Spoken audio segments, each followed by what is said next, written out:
Okay. Okay, No I'm just problem. kidding. Don't say it. Hey, It just I started didn't do. recording. I gotta test this because I don't know how the quality or anything. He sounds great. He sounds really good. Your video is great. Wow. What camera are you using, bro? It's called a Papa Luke. Papa Luke? Did you get it from Poland? No, made in China. Made in Romania, domnul Papa Luke in Hold Clipa. on, bro. Man, this guy's got a nice setup. I know, he does. And he's got a whiteboard. What's that whiteboard for? I know, man. For my class, for my electrical. No, I'm in Anthony's a shop or office or whatever at his house. So I came here because it was a little more private. Nice, so I don't get what's it called, disturbed. That's Anthony's company back there. That logo. It's not sponsored. Nothing. Just Hey, we're gonna put him on blast, bro. What's up, Dennis? Long time no see, man. Good to see you, man. You look good, bro. I like the beard. You too.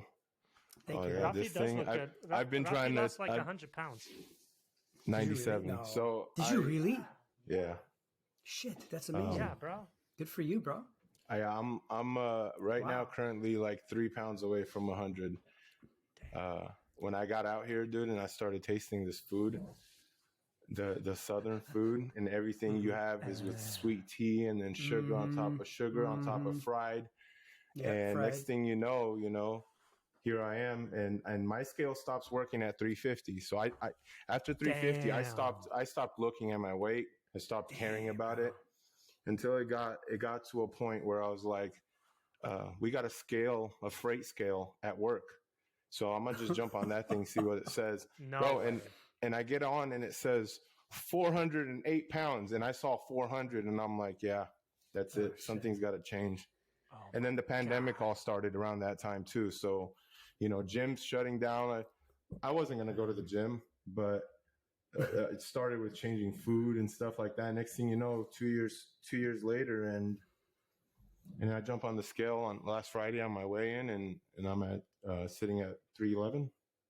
So wow, dude, that's so good, man. So, good for you. Got a little more to go. Mainly just food, just changing your diet. Yeah, so I used to drink those stupid energy drinks. Like I start my day with that. I'd have probably a drink with my lunch, a soda or something, or a sweet tea. And then I'd have another energy drink like 2:30, 3 o'clock to get me through the back end of the day, And that was just a bad habit. Jeez, of course, yeah. Bad developed habit. When did you move to Nashville? 2017. So a little over 5 years now. You like it? I love it. I'm assuming yes. Mm-hmm. Show all controls. I feel like Ben's gonna return all of his equipment and just all of it. I'm so sick of this shit, man. All of it. Uploading. Rafi, today I went to go get a new camera. I dropped $1,500 just on the camera, and now your audio's a little low, Ben. Oh, here, hold on. Let me get my Bana back. Or is it mine? No, it's me. No, you're good. Boink. You're good, Rafa. Oh yeah. Oh, there you go. No, here we go. What's up, boys? All right, boys. Can we get started now? It's an hour later. Actually, probably longer than an hour. It's exactly 9 o'clock now, my time. Ben's Bananas Podcast. That's all I got. Oh yeah, we could do that now. I could do it. You've got controls? Yeah, I'm host. Dude, I have controls too. But I got a soundboard right here. Hey, Rafi, you got a soundboard? No, Can you do that? No, I can't. Why? Did that work? Like that. Did that work? No, that was Rafi's mouth. That was me. No, I just did. Because I gotta go live. Okay. How about this? That works, bro. All right. Oh, I just cut that off like really. Thank you. All right. Okay. Boys, welcome. Do an intro. Dennis, welcome to Bennis the Menace here with my good buddy Ben. Are you over there, Ben? You think, or over there? No, you're first that one. Ben's down on me. I mean, and then we. What a great way to intro Rafa, our friend, good buddy Rafa. That's Rafa. What's up? You're gonna hear a lot of that tonight. And Rafa's in the middle of us, huh? We're sandwiching Rafa, huh? No, guys, What? Comfortable. Ben? We're not doing just- anything to Rafa. You're the one that took your Okay. pants off earlier. Okay. It was Come hot. on. Ben's not I wearing don't, pants. I don't guys. blame you, Ben. If I wasn't using my brother's office, I'd probably be doing the same thing. Dude, it's so hot in here. I've got like a bunch of lights and gear that's like blasting fans on me of like hot air. You got like a whole And none of production it, and none studio. of it works. And none of it's working. You got a production studio over there. And it's all You got- broken. I'm on my Yeah. computer. I'm on my computer FaceTime Oh. camera. Oh my goodness. gosh. We got orange seats too, so if I wasn't wearing pants, I'd be probably leaving evidence behind. I love it. So we got Rafa Taco here Bell. from Nashville, Tennessee. A beautiful city. I In-house. like Nashville a lot. I love it. I haven't been in a long time, but I really like it. Spent a lot of time out there, music stuff. And then Ben, you're in Boise, right? then- Yeah. Jacksonville, Florida, coming live. No, we're not coming live. This is not live. Hey, This will be speaking a of week out. Jacksonville, shout out to the Jaguars, man. They look good. Yeah, Hey, basketball, man. so fun. Thank you, Rafa, for man. saying a football thing. I can't with this guy anymore. He doesn't. It's Ben, do you the watch core- any sports? honest. Yeah, mata. He's- Honestly, bro, like the only Just reason kidding. I'm paying I'm any sorry. attention to the Jaguars is because of the guy, the quarterback, Trevor Lawrence. Is His that the hair, one that had bro. the heart attack from COVID? No. This is well, The that quarterback. looking Californian looking guy playing in Jacksonville. Great guy though. I don't know. I'm a Joe Awesome. Burrow fan, man. I think they got that game Me stolen too. from them. Oh yeah, hell yeah, Joe Rogan. He's a good quarterback, right? I have some rookie cards of Joe Burrow. I love the guy too. He's Do you great. really? He's awesome. Oh. Yeah, Yeah, I have okay, him on my eBay store. It was a great game until the freaking referees started taking over. Bro, the whole every industry, sports, in my opinion, is rigged from top to bottom. It's a business for money. 100%. Thank you, 1000%. Rafi. The entertainment part of it is Thank gone. Has you. been gone since the 90s. This has become strictly Man, that's money, hard to money, say though money, for money. football. Heck yeah. I it's hard to say in football though. I get it with that game though because that game was totally rigged. If you give a But kicker it's- $4 million to miss a kick so that Vegas can bank $1.8 billion Dang. in money, That's true. to tell me that kicker's not going to miss that kick and set himself up and his family up for life with a kick, Yeah, with a missed kick. that's true. You don't have With to a missed make kick. it. Yeah, you got a good point. Yeah, Vegas I don't know. controls all of it, especially with all the sports betting now that's going on. And with crazy, AI dude. integration, with Oh, yeah, setting the betting lines and stuff, and how Hey- accurate all that stuff is now. Yeah, it's Maybe you insane. guys have an answer to this. How is it that they removed like Poker Stars and all of the online poker? Like all of that disappeared because of online betting. But then suddenly, like DraftKings is like the biggest company in the freaking world, where they're FanDuel, just all trying to these get guys. everybody to bet online. How's that possible? They don't make It's money different on poker. class. I could be wrong, but I think it might be a different class of betting or gambling. So when you like slot machine versus playing cards or poker are two different kind of gambling licenses that people have to acquire. Correct? Oh. Yeah. If There's I'm not different mistaken. licenses. Yeah, there's There's different different licenses, ones, and there's And what certain sports states- betting is different? Yeah, so sports betting falls in its own category, and there's probably all these loopholes that states can use to push sports betting and not, there's no Interesting. casinos in Tennessee. There's no casinos at all, but you can Because there's no bet your Indians. house. You can bet your house away online, easy in sport betting. They'll take your money like that. Yeah. There's no Indian reservations in Tennessee that No, have casinos on them. closest casino I have to me is Kentucky. That's about 45-minute drive. And even there, they don't have card and table games. It's all slots because they don't have Wow. Yeah, Kentucky that's doesn't have the regulations for right. that in place. Dang, Slots make that's so much crazy. money, Crazy. dude. Dude, I remember years ago, Dennis, you know my ideas, me and my ideas. Yeah. Years ago, bro, I wanted to do a website where it doesn't Write matter, it's this down. illegal. Oh. I found out it's illegal. That's why I didn't do it. Where I wanted to raffle stuff off. Pay $5 for a raffle ticket online and you win a house. I think they do that But, in like Europe or China or something like that. They kind of do it now, but it's always for charity. That's the loophole. It can only be for charity. If it's for personal gain, you can't do it because it's These- considered. These loopholes is what gets these guys doing what they're doing, bro. Yeah, and it's yeah. all about money in the end. That's all they care about. They don't care who gets lost or hurt along the way, or how Right. people's lives get destroyed over some of that crap. Dude, Oh, I there's mean- so many people. It's a different type of addiction, bro. Everyone's got their their itch, you know. Yeah. I've never had that bug, but Yes, you did. you've listened to my roulette story on the cruise? No, it doesn't necessarily have to be. Oh, you're talking about the actual gambling bug. Yeah, gambling aids. Yeah, never mind. I thought you said you never had a bug. Other bugs. Yeah. Oh, other bugs? Oh, I've had plenty of other bugs. I know every bug in your kingdom, bro. In your insect kingdom, I promise you. I should have replaced these pipes with like, like those things with pins in them with bugs. Yeah, That's gonna be my next background addition. Sure. What have you been? Have you catchers. been? Have you been like ever like addicted to anything like that you can share about that? Ben? I'm curious. Addicted? Yeah. I mean, a good time. Oh, okay. Yeah, that was dumb. Okay, so then Well, we'll say no. We'll say no. You don't have to. I was just asking. I thought it was funny. I was just but, curious. Okay, no.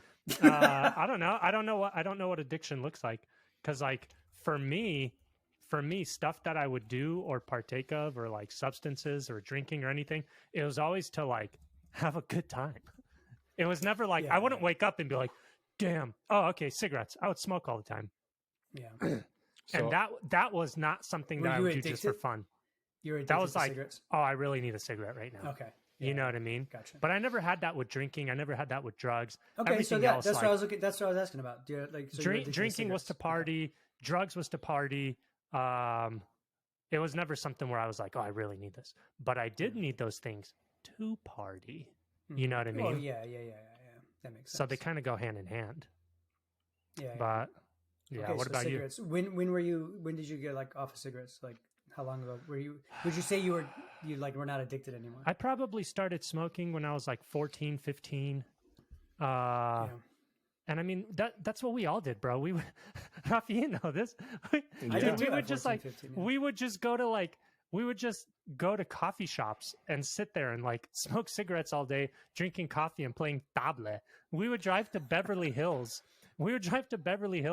To sit on Wilshire at the Starbucks over there with all like the old Jewish men playing tabla, smoking cigarettes all day. We had like nothing to do. I think it was more of like a social thing, you know. It totally was. It became a part of the social act that we carried. So the reason I got addicted to, or how I became addicted to even cigarettes was like, oh, I can hang out with this whole new crew of people. Yeah, you know. So it's like an easy entryway to have a little club, you know, like these guys smoke, those guys drink, these guys go and play video games. So if I feel like one day I want to do this, I just go with that group or with this group. And we had little groups growing up, you know.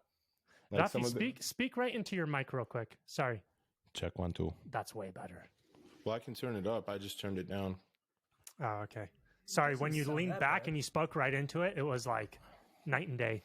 Yeah, if you I just turn it up and try not to come too close to like the camera all the time. Like if you're moving around a lot, and it's also gonna make you. By the way, I'll cut all this out. Blurry. I'll cut all this out. Don't worry. So like try to stay like that. Yeah, if you want to move it closer to you and then stay like. I can move it further back and turn it up. The way you're at right now is perfect. That sounds good.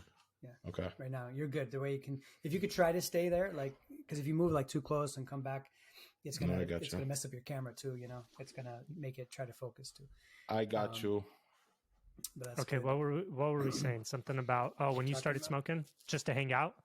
Yeah, I went home that night after I tried my first cigarette, and I laid down in bed, and I was practicing the inhaling mechanics. In bed? I'm not even How old were joking, you? How old were you? 50. I wasn't driving, so 15 years old. Okay. So I was about 15 years old. It was after soccer practice over on, you know where we play soccer, Magnolia and Broadway. Yeah. And it was in that parking lot of the gas station right there. And they're like teaching me the easiest form technique to inhale, you know, just pull a little in your mouth and then breathe it in and then let it out. And then you'll feel it. And I'm like, okay, I'm waiting for the feel it part, but I didn't get that feel it part at first. At first it was just, I wanted to do it, to see it, you know, and say that I've done it. But later that night I go home and I'm laying in bed and all I'm doing is inhaling, holding the smoke in my mouth and then exhaling. And then I did that over and over again. So I was like, dude, I'm going to be a pro at this the next time these guys offer me one. Sure enough, a few days later, I got offered another one. I literally felt like I've been doing it for years now because I practiced in my bed. You were a pro at the retrohaling or whatever, where you blow it out and take it through your nose. I remember that. That came with practice. Dang. Yeah, that's how it started for me. That's how the area that I was in. And mentally, like I need to be perfect at this. If I'm going to screw my life up, I'm going to do it perfect. Bro. You know what I mean? You would go home and practice in your bed how to screw it up. I imagine your parents walking in and you're like, yeah, exactly. And they're like, what are you doing? You're like, Mom, I'm getting good at it. Don't worry. Oh my gosh, dude! I remember. Did you ever get caught? Did you ever get caught smoking or anything? Oh yeah, I think it became. So I can't remember the first time or something like that I've gotten smoked. I just think that so many little incidents happened over time to where my parents and people around me just became numb to it. Like I stopped caring, like covering it up with cologne. We used to wear gloves. We put a glove on. Yeah. We'd use Axe spray all day. And like you walk into Tinaret or youth night or whatever, and people are like, yeah, they smoked. They don't even have to smell the smoke. They just need to smell the amount of stuff you're using to cover it up. Exactly. You smell like an old lady, like an 80-year-old lady, but you're like 15. Yeah. That mixed with you walking in chewing like 4 sticks of gum, and then not only that, but we went as far as that everyone that smoked stayed together even when we walked into the youth room. We'd all be in the back corner, and then you can just see it on our face. Like these guys just came from the parking lot smoking. Oh, dude. But it became numb. No, we've had, and Ben knows, we've had incidents on cruises where we got caught with like cigars and stuff. Yeah. Okay, hold on. Let me lay the groundwork for this one. You're not allowed to have cigars on cruises? What? Not when you're like 17. Okay. Bro, okay. No, we weren't even 17, bro. Not even. We were like, we were like 16, maybe. Yeah, 15, 16. Hey, and we were on a cruise with bunch of Romanians. Right. Dude, what was it? Like 50 families? It was like over 50 families. People, 200 people probably. Yeah. From all over the U.S. We all went to, was it Alaska? I think the first one was Alaska. The other one was the Caribbean. Oh, okay. The one we got caught was Caribbeans. Yeah, okay. Hey, so we're all like, imagine all of us stuck on a boat, and there's nothing to do because it's not like we were going around hooking up with chicks on the boat. So we're just like, seeing what we could get into, and we find like cigars. We're trying to sneak drinks here and there, but we're having a blast. But one day, a bunch of the guys went to the beach. We got off on a stop. That's what it was. Yeah. We decided to stay together, that was the first mistake we did. So all the guys stay together and. Listen, actually, I'll let you tell the story, Rafi, because I wasn't there. Because I was hungover from the night before, so I couldn't wake up to get off the boat to go hang out. I just stayed to sleep all night. And then these guys all went to a beach, and what? You guys like got lawn chairs and cigars? And So we get off on one of the islands, right? It's me. I'm not going to name any people, but there's a group of us, right? And we were like, let's just go get some cigars and like act 40, So everyone's like, yeah, we're down. We go haggle some guys for some money or for some cigars. We're trying to get it for as cheap as possible. And then we're like, well, let's just go to the beach. And us being idiots, we didn't like, if we were smart, we would have drove like at least 10 miles down to get on a beach too. That way we know we're not going to run into any of the 200 Romanians on that cruise. But we didn't. We literally got off the boat, went to the first cigar shop, walked on the beach, rented, lawn chairs, and put them in the water. And we just started smoking cigars. Like half of us didn't even know what we were doing. People were swallowing the smoke. They're sharing one, mixing flavors, dark and light and blonde. And I don't even know all the technical stuff, but we were smoking them.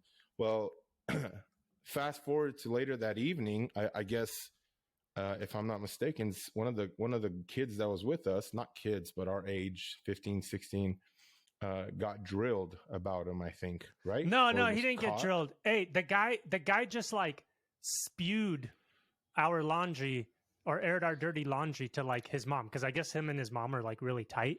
So she was like, Chai, what did you do today? And he's like, oh, me and the boys went and smoked cigars on the beach. And she's like, that's nice, son. No, I think he got cornered. I think he got Dude, cornered I don't on think something. so. I don't think so. I don't think that's what happened. You're confusing it with our other friend, Meek. You know, hey, because listen, because my mom told me that night when all the parents would all sit together at tables at dinner, and my mom and my dad are at the table with this other guy's parents and like the pastors and like all these guys, you know. And she's like, you know what our kids did today? They went and they smoked cigars on the beach. It's nice, huh? And like all the parents were like, what? Wait, what? Now keep in mind, we had every morning they had meetings like church get-togethers. So the next morning it went from the parents knowing to like the higher ups in the church knowing and to the pastor knowing to where there was a meeting called on the freaking cruise ship with like all us younger people and the pastors and yeah. They held like a morning intervention with all the kids to talk about like what we can do, what we can't do, what's sin, what's not. And the whole time, because I wasn't my parents made my brother go, everybody else's parents made him go, and I'm like, I'm not going, I didn't do anything.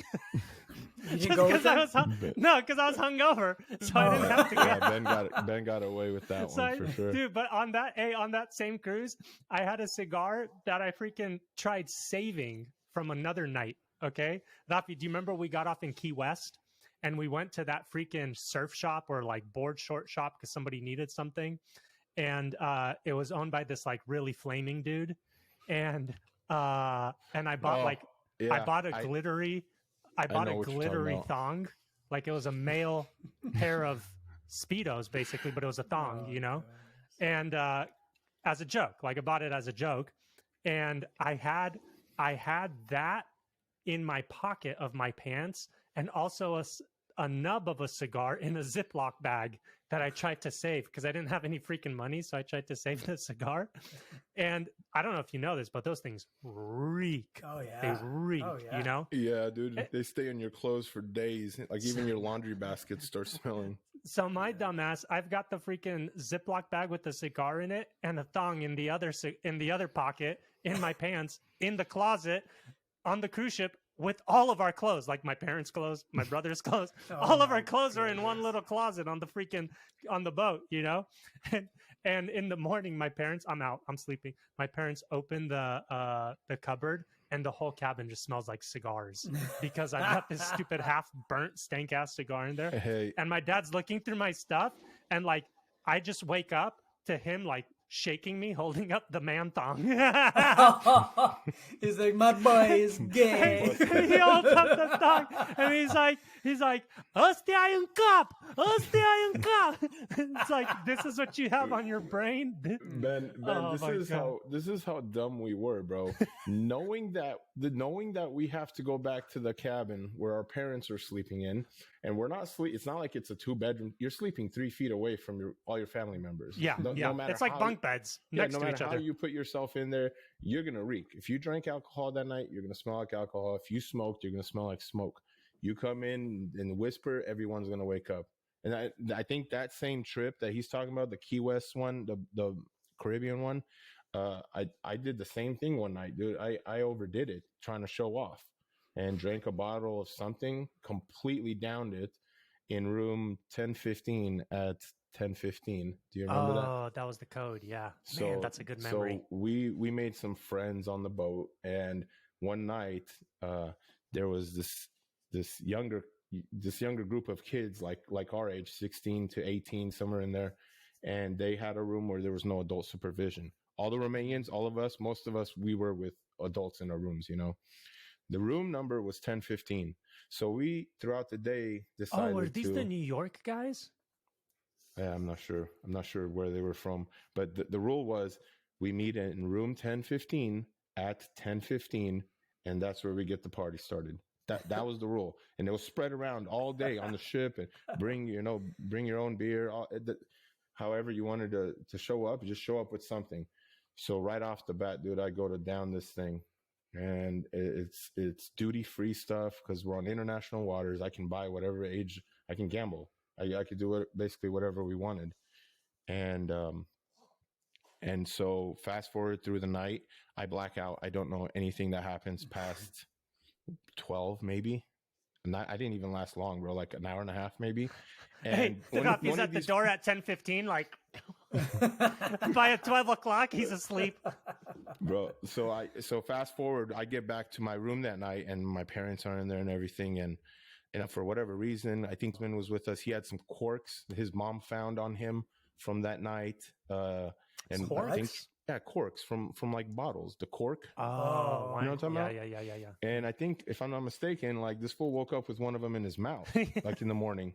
But regardless, I'm gonna cut out his name. And our cabin smells like alcohol. The person who drank, can smell the alcohol. That's how much, like how bad it got. And I wake up with men, and I think I'm maybe your brother, somebody walking through the ship, and they're like, let's go revisit last night. And they start walking around the ship to where I went and the places where I puked. And the puke was still there. And I felt, the more and more I saw, the more I felt disgusted, right? But at the same time, became numb to it. Like I was like, oh, that's part of the drinking, you know? Yeah. So I look behind the curtain. Sure enough, there's a puddle of Rafa. I go over there, further down. We go to the Lido deck. We said, you see this trash can right here? Look behind it. Sure enough, I was there the night before, but I don't remember any of this stuff, dude. So all that stuff, all these little things and incidents that happen on these cruise ships, were all with our church, the main people of the church. Yeah. You know what I mean? So looking over your back, trying to have fun at that age. At the same time, there's talk going around, and every dinner time, the parents are putting blame on other. They're pointing fingers. What about your kid, huh? What did your kid do last night? Did you hear about that? They were doing that? Bro. They were saying that to each other? Yeah. Oh, shit. Yeah, that was their topics for every night's fancy dinner. That was probably what was talked around the table most of the time. And then they come in and they ask us at the end, Kopilo Luasta, did he do this? Did he really do that? Oh, yeah. Yeah, he did that, babe. Or mom or dad or whoever. Oh, my goodness. And you guys would like rat on each other? No, not so. No, our like just that one guy that was tight with his parents. Okay. Yeah, our more intimate group. We basically started turning on the second degree felons. You know what I mean? Like not the people that were on the same tier with us. We started turning on them. Like, let's make them look bad. That way, it gets the attention off of us, and we can still party. So like it became. There was some division sometimes between some of the friends because of that. Sounds like a great cruise trip, man.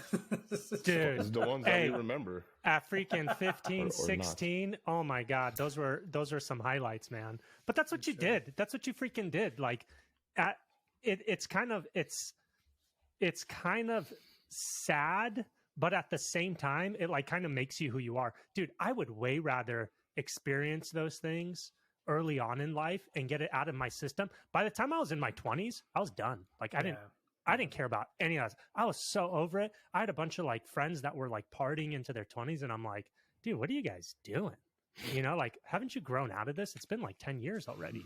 You know what I mean? But I don't know. That's me. I'm like, I'm grateful that I went through that stuff early on. I don't encourage it, but I've learned a lot. Ben, that's the same exact way I look at my life now. I say, I'm so happy that I went through that already. To where people hit rock bottom and stuff in their 40s and 30s is a lot. I think it's a lot worse. Oh, way worse, man. To come out of. So I'm hoping that my worst has come and gone because for sure. I hope this isn't like I've said this before. I've said this in 2009. I've said this in 2011 and 12. I said in 2014. I was like, that's my rock bottom. That's where I'm at. I'm not going lower than that. And I went lower. And I went lower and lower and lower. You know what I mean? Damn. So Rafa, I gotta. Well, you could always go lower. Just remember that, right? That's why hell is a bottomless pit. That's right? True. It just goes lower and lower and lower, right? But what I know that now.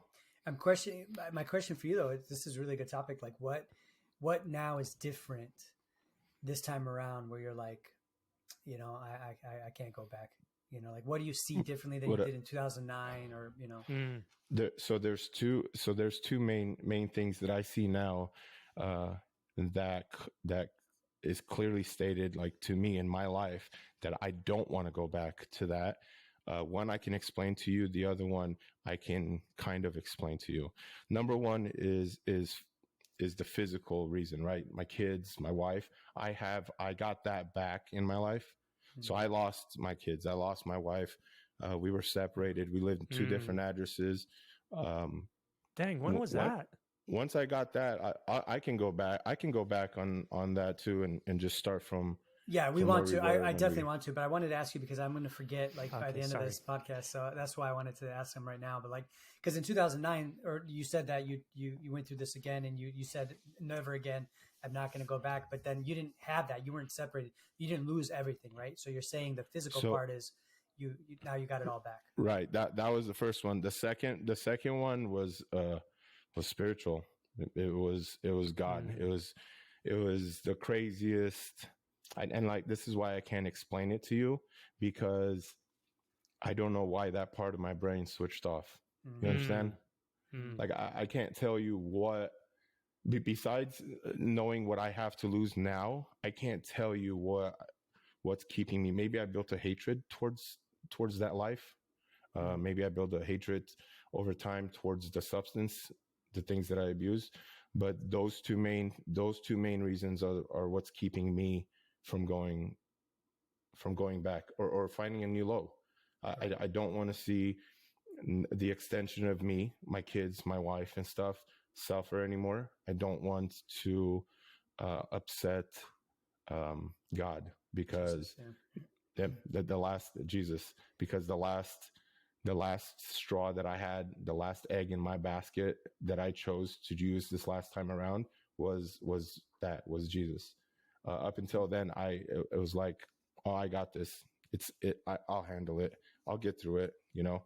And I did that for years and years and years. Right. So I think when you accept that you can't do anything anymore in your power, and you've just like gave up, surrendered, that's how this whole roller coaster thing started for me.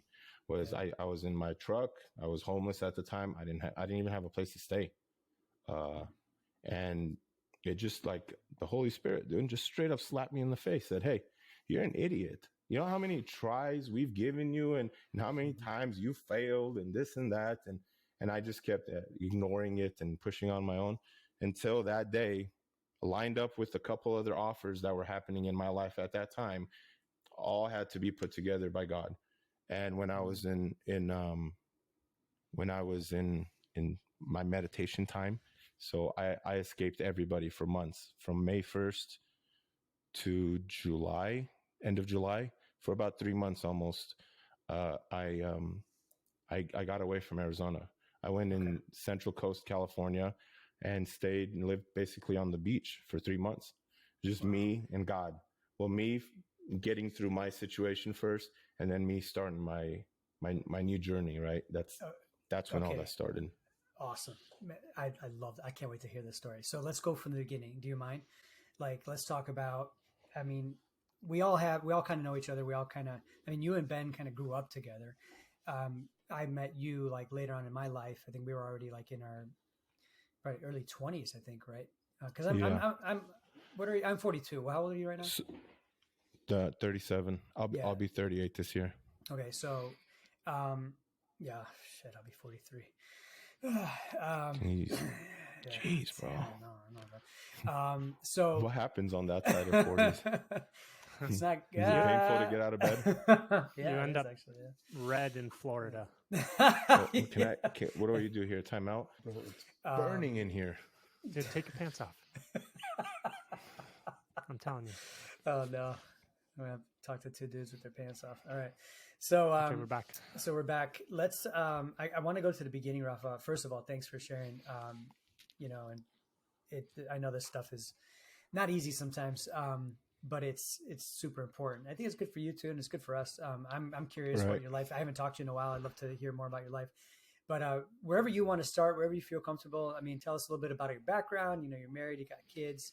How long you've been married, things like that. For sure. Yeah, and then just go for it. Yeah. So, well, first of all, I'm going to start by saying that I'm not doing this for any kind of recognition or to spread, to say my side of the story or this or anything like that. I'm strictly doing this to show God's glory in my life. That's the number one priority. The reason why I agreed, to even open up about these things. And just so we're clear, I haven't spoke to more than a handful of people. Okay, now just go. so that we're all clear on everything. The reason why I decided to come on here was to give God's deserving glory in my life on what happened in the process that I went through to get where I'm at today. Um, None of this, and I'm telling you, none of this I could have done on my own, because I've tried and I've failed time after time after time. This time it's stuck, and I made a pact with God, and it worked out in my favor and for His kingdom. So That's awesome. Yeah. let me take you back. So I got married young, just like a lot of Romanians do. Um, I got married. I think I loved Jenny when we were dating. I just knew that that's the next step to take. That's why I wanted to get married. On top of wanting to spend the rest of my life with the person that I love and everything. I'm 20 years old, getting engaged. 21 later on into 2018, a year into my marriage. Did you guys freeze, or did I freeze? No, you're good. No, you're good. Oh. You're good. You guys got to still move We're around. just, like, so I so know that still. you guys are We're there, just though. listening. Yeah. So, can I say a story really quick about your Go ahead. engagement? So I remember being at your engagement, dude. This is like, I just got starting to get to know who you are. And I had this idea of Rafa as this, like, this rough guy, like this mean guy. I don't know why. I just had this idea of you before I even got to know you. And it's your Right. engagement. And we're there like at the restaurant, like, and some dude is like doing something, like some American guy, like, who was there, was like giving someone a hard time, and you like came out, like, wanted to kick his ass, dude, on your engagement. Yeah. I was like, oh shit, he that is like this. That means I might have had backup, because if it wasn't for backup, I probably wouldn't have said anything. Dude, I was the only one next to you. Sat in my corner. I was the only one next to you. You weird. probably were like, well, okay, you're my backup, but I'm a small dude. I'm always sticking up for the underdog. You know what I mean? Yeah, Whatever that's I can so do. funny. All right, sorry, go ahead. I'm just kidding. But no. So fast forward a year into our marriage, and then Jenny, we find out we're pregnant, right? A year in. About a year into so we got married in 2007, and we had the twins in February 2009. Wow. So less than 2 years, right? But before I even knew the twins part of it, we were I was at Slide Bar with some of the guys in downtown Fullerton, right? And this is in my previous life. So a lot of the stories that you're gonna hear, this is pre, salvation and walking with Christ. Right. But we're sitting and talking and stuff, and those of you guys who know, Jenny does ultrasound for a living. That's her profession. So she, when she was pregnant, she'd scan herself at work and look to check on things and stuff like that. But the night we were at Slide Bar, I get a call from her saying, like, "Hey babe, can you hear me? Let me step aside, and then you can talk." And then she starts going by like, "Hey, so I scanned myself tonight, and there's 2 heartbeats," and I'm sitting there and I'm like, "Holy crap, we're gonna have a kid with 2 hearts." Like, how's this gonna work? Like, my life's just starting. Like, a million things are going through my head, and I'm like, and then she stops me, because she knows before I get off pass, she's like, "No, idiot, we're having twins, dude. Okay, relax. No 2 hearts. We're not getting the golden egg or some kind of, special, like, whatever. Edit that part out. LeBron James. We'll mark that part. But anyways, so we I find out we're having twins. I go back and I tell the guys, I'm like, "Dude, I think we're gonna have twins." They're like, "Shut up." I'm like, "No, I'm for real, dude." And you got to think, I'm 21 years old at this time, right? About to be 22 or something like that. And then bam, life hits me in the face. 22 years old, moved away from California, went to Arizona. We're about to have kids. And that's it. All my friends are going to college right now. They're hanging out. Puerto Rico's this, Cali this. Everyone's traveling, doing all and I got to buckle down, right? And the process that this goes, it wasn't conventional. It wasn't really like by standard the way that everybody else does it. At that time, Jenny had worked at the hospital a 3rd shift, and I was doing stuff from home or just my electrical service stuff, So I ended up being home more times than she was. So after the twins, I kind of just jumped into the whole routine. Every 3 hours, feed, burp, change diapers. And again, 22 years old, I'm learning all this stuff. Jenny went back to work shortly after. I did the kids situation thing most of the time, Yeah, I remember up that. until they were almost 3 years old, I think. I remember that. So the first Yeah. 3 years and stuff, everywhere I wanted to go, if I wanted to get a tire change, everything, you got to load up 2 car seats. You got to load up. It just, I got into that technique or whatever, that routine, and picked up on technique and stuff at an early age. Now my friends are having kids later on, right? Now we're in the 30s and stuff. And I'm looking at them. I'm like, yeah, suffer. Suffer, bro, because I'm done with this thing. Like my kids are going to high school this year. My twins are starting high school, and then I'm looking at some of my friends, and they're still changing diapers, and I'm so happy right now, bro. You have no idea how happy I am to see that. To be honest with you, man, I think that's how it was meant to be. You were supposed to have kids, and you're like, because like in the old days, they would get married at like 13, 14, 15, and they'd start popping out kids. And so they'd have kids all the way up until their 20s and 30s, and then they'd stop, Well, but they also died earlier too, right? They would also die in their 50s. That's why they started so early, Yeah. But I think that's how it was actually intended to be. You're supposed to be done having kids in your 20s, and then by the time you're 40, they're the ones working the fields, and you're like, Are you saying in general or to me specifically? No, in general. Like I think that's agree. how it was intended from the beginning of creation. I agree with that, and you have so much more to relate to your kids at a younger age. You can keep up with them. You can play sports. You can do all these things. Now it's just, especially here in America, like once you get into 40s, like you don't see dads running around playing soccer with their kids anymore. We're trying to figure out how to get this diabetes under control and stuff, and all this other stuff going on in this world. Nobody has time at 40 years old to go to soccer practices, to do this.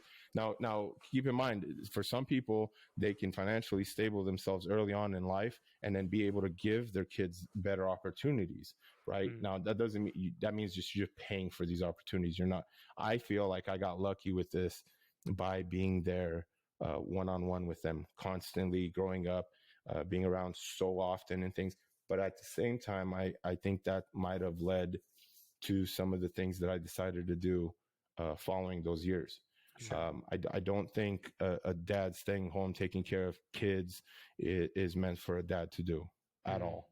Right. I do think that especially in their roles, early 20s, like you were. Right, exactly. When you don't have anything figured out outside of kids, and you're still trying to figure the kids stuff out. So I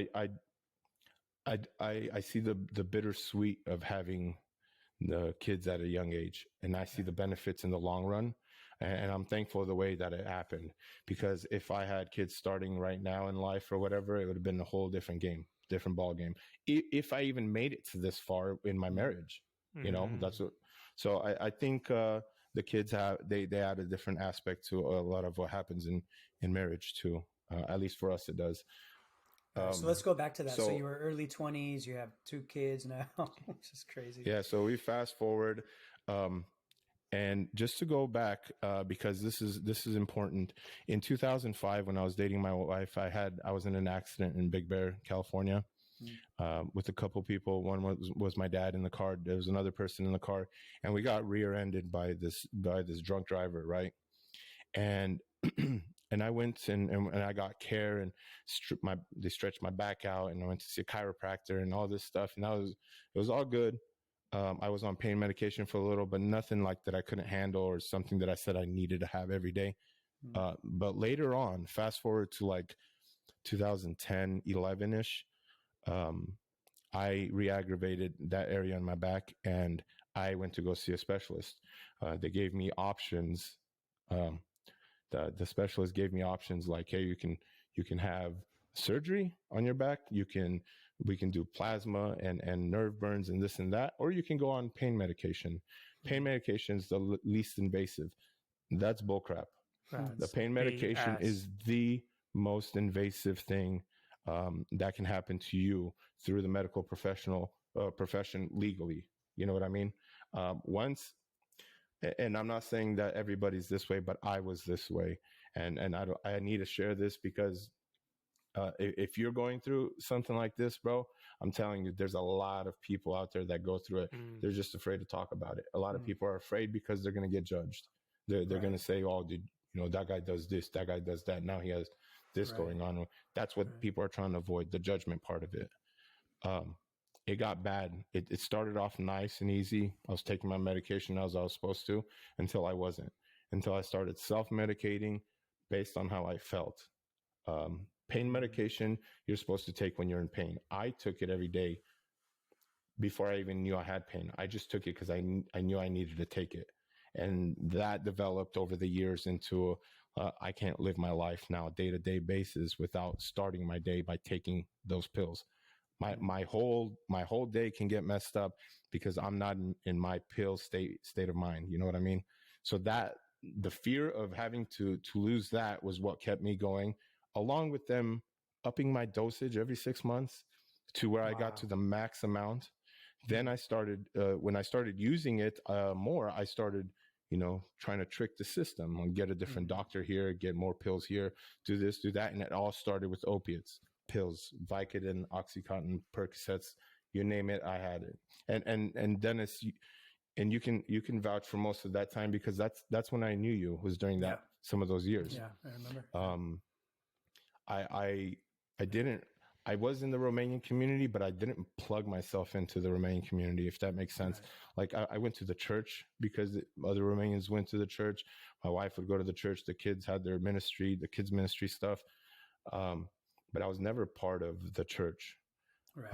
I did try a bunch of small group stuff at the church. Harvest was a church, the same church you went to was one of the churches I went to. I got a lot of counseling during that time from there, but not the right kind of counseling for me. At least for me, it didn't work. Can I stop you there? So that my question was it you don't feel it was right because you weren't honest and open and vulnerable, or because they just didn't know how to deal with it? I don't think they had the resources, honestly.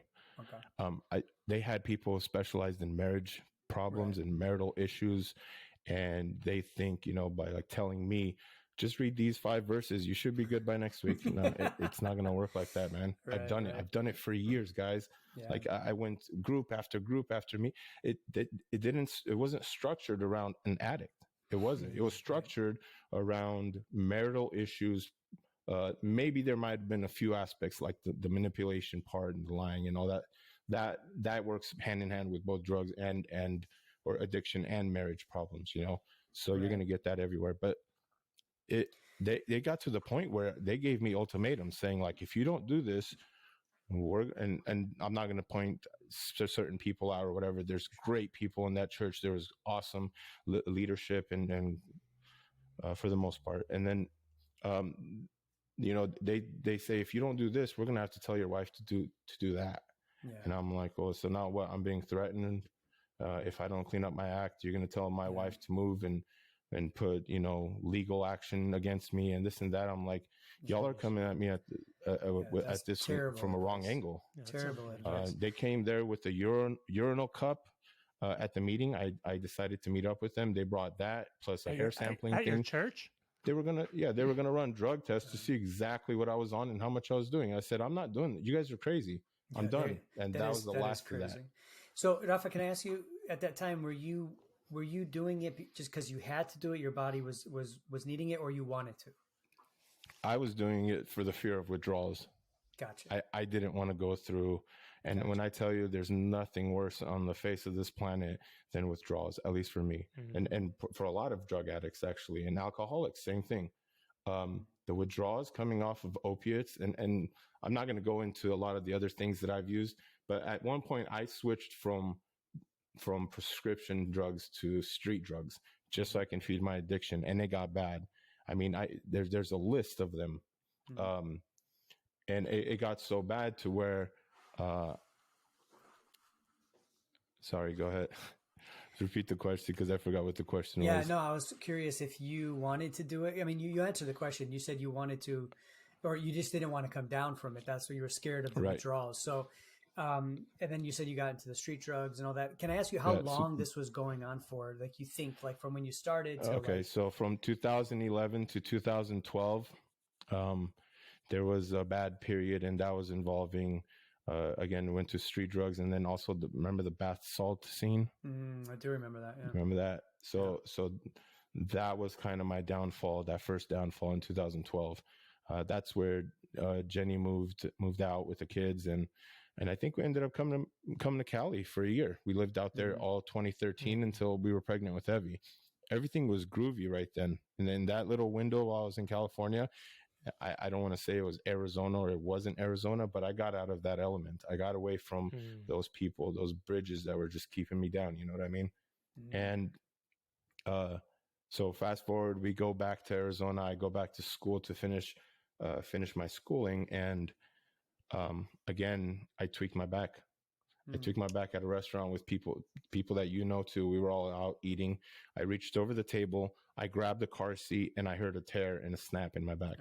So I went back to the same doctors I was there 2 years prior, and they got me right back on the train, bro. Like not even no effort. They're like, "Oh, we know you," and they started writing the script already. No running insurance, no checking my ID, my address, nothing. They're like, "Yeah, we know him," dude. and they're just like it was nothing. They're handing them out like Pez, like a Pez dispenser. Not to go down this rabbit hole right now, but there's like a huge lawsuit against the company that made Oxy and all that, because it was proven. I think there's a documentary about it. Yeah. It was The proven family. that it was known to be ultra addicting, that they hid evidence about how addicting it was, and that they were giving kickbacks to doctors who would prescribe it, bro. Yep. Dude, this is our healthcare system. Yeah. This is how it operates. And when we get screwed up, when people get hurt, when we need help for whatever reason, and we go to these people, this is what they do. This is why I was saying before, Dennis, like, dude, Americans, we're a product. We just, that's all we are. That's all we freaking are. It's just a way for these companies and this system to make money and to profit off of us. It doesn't matter what they do to us. You think they care about our health? Get the hell out of here. You think they put fluoride? You think they put fluoride in your water because they care about your teeth? Speaking of teeth, I got none teeth left. I got like maybe 7 or 8 teeth left because of some of the drugs that affect that part. No way. So what did you have to do? Did you have to get surgery, or what do you have? Dentures or what? No, so what you see is what's real. That's all that's left. Everything that's stories for other times. Dang, and pictures I'll send you. But so to go back to what you were just saying, it's not only our healthcare system. It's not only right there where they give you these drugs and prescriptions and they get kickbacks and stuff. It goes as far as when you ask for help, they put you in a whole new system that spits you right back out into this one. Do you understand? Dang, yeah. So I had the privilege to go to rehab with the help of my parents, and I kind of had my arm bent to go. What year was this? This was 2015. Okay, so I'm just trying to get the timeline. So from about 11 to about 15, you were in it. You were in it. From up until 2012, I was in it. Yeah. Then for that year, 2013, when I lived in California, it was you were good. It was a dead space, right? Then when I picked up on school and that incident happened with the car seat, I went right back on it. So that was 2014. Then I graduated 2015, and that's where it started spiraling out of control again. Okay. It's getting worse. And then 2015, you went to rehab. And then 2015, I went to a rehab facility, and I'm gonna put it very simple. For some people, these things work. I believe that if you're there, willing, like you want to do this change and make this change, I believe you have a way better chance to succeed at it through rehab. But for the majority of people, and I mean, it was proof while I was there. I went in knowing about 2-3 drugs, and I left knowing about 15 and how I can do them cheaper and where I can get them from and how I can search for them in the black market online. I don't even have to go and put myself in harm's way. I can get stuff delivered to me. You know what I mean? So they educated you in rehab. Oh, big time. And they don't even mix alcoholics with eating disorders and heroin users with opiates. They just put everybody in a group. So now if you're dealing with this one thing, you're exposed to everyone talking about these four things. Yeah. And now you just got everyone's mind going a million miles an hour. And you got to keep in mind, you're going through withdrawals. The first couple of weeks you're there, you are going through withdrawals. So your judgment's clouded. You're not all there. Yeah, whatever they tell you, you'll start believing. That's, I think, the most vulnerable part of this whole rehab facility is those first couple of weeks. If they can instill a program into you or a way of, waking up every morning, doing this, reading that, going to these meetings, doing this, you're going to do those things and you're not going to complain about it. Wow. The only thing I didn't realize till later on is I literally went in there with the bachelor's and I came out with a PhD in this stuff. You know what I mean? In the dark arts. That's how it transposed to. That's how my next 2-3 years of my life, which were the worst, was a result of the things that I found out while I was in rehab. Wow. And that's where I hit another rock bottom and another rock bottom. So, dude, that real quick, that's like in prison, where they say that prison just creates better criminals. It's true. This same is thing no with different. Rehab. And look at them. It's these systems. It's these solutions to crime. It's these solutions to addiction, and they just make you worse, man. Oh, wow, that's and once insane. you've paid $30,000 for the month you're there, they spit you back out. The insurance people are making their money. They have no reason. They have no reason to heal you. They have no reason to. Right. They'll lose money. A lot of them use very simple structures like a 12-step program. Or they'll even go as far as using the Bible, but in no manner or way or structure or anything that can benefit the individual long term. They use the Bible because they can say it to people that do walkthroughs over there, like, we implement the Bible. That's automatically a good thing in everybody's eye. Oh, we're sending him there. They got Bible teachings. The Bible teachings aren't that in depth, and they don't really tailor to anything that you're going through. It's just follow this packet by the end of the week. If not, you don't get screen time. You're treated like a child. You're given your medications, your lights out at this time. It's an institution like the prison, but on the outside. And for the first 2 weeks, you can't go anywhere. And if you want to go somewhere, you have to get approved.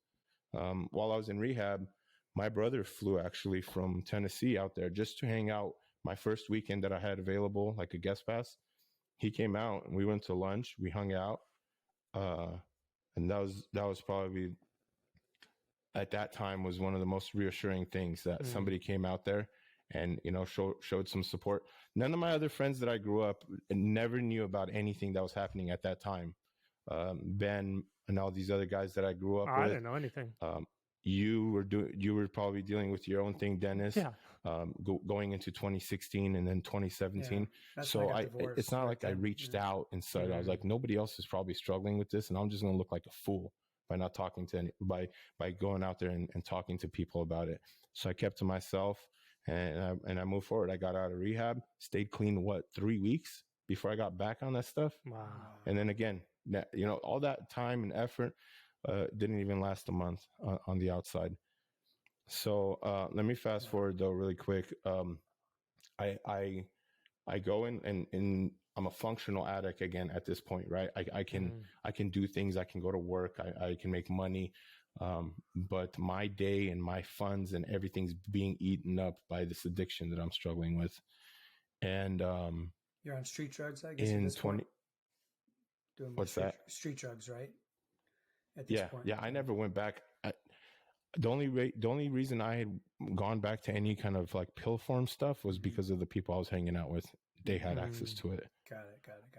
And that's the only time I had it. And I use that so I don't get dope sick, so I don't go through withdrawals when I don't have the actual drug of choice. Right, you know what I mean?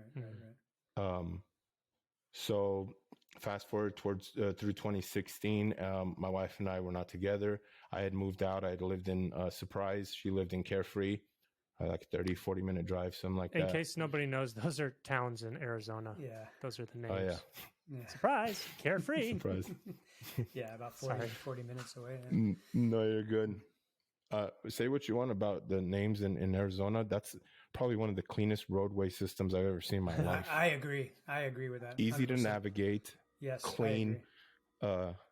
Well, You know it's what I all mean? It's new, just so it's all like planned out well. They've got it all structured, They you did know. plan So it really well, really well. Yeah, Did a yeah. good job. right. All right. And a lot of this thing takes place in Arizona. And again, I got to stress this. I don't hate people in Arizona. I don't hate the state Arizona in general, like as what it has to offer us, right? The Grand Canyons, beautiful places out there.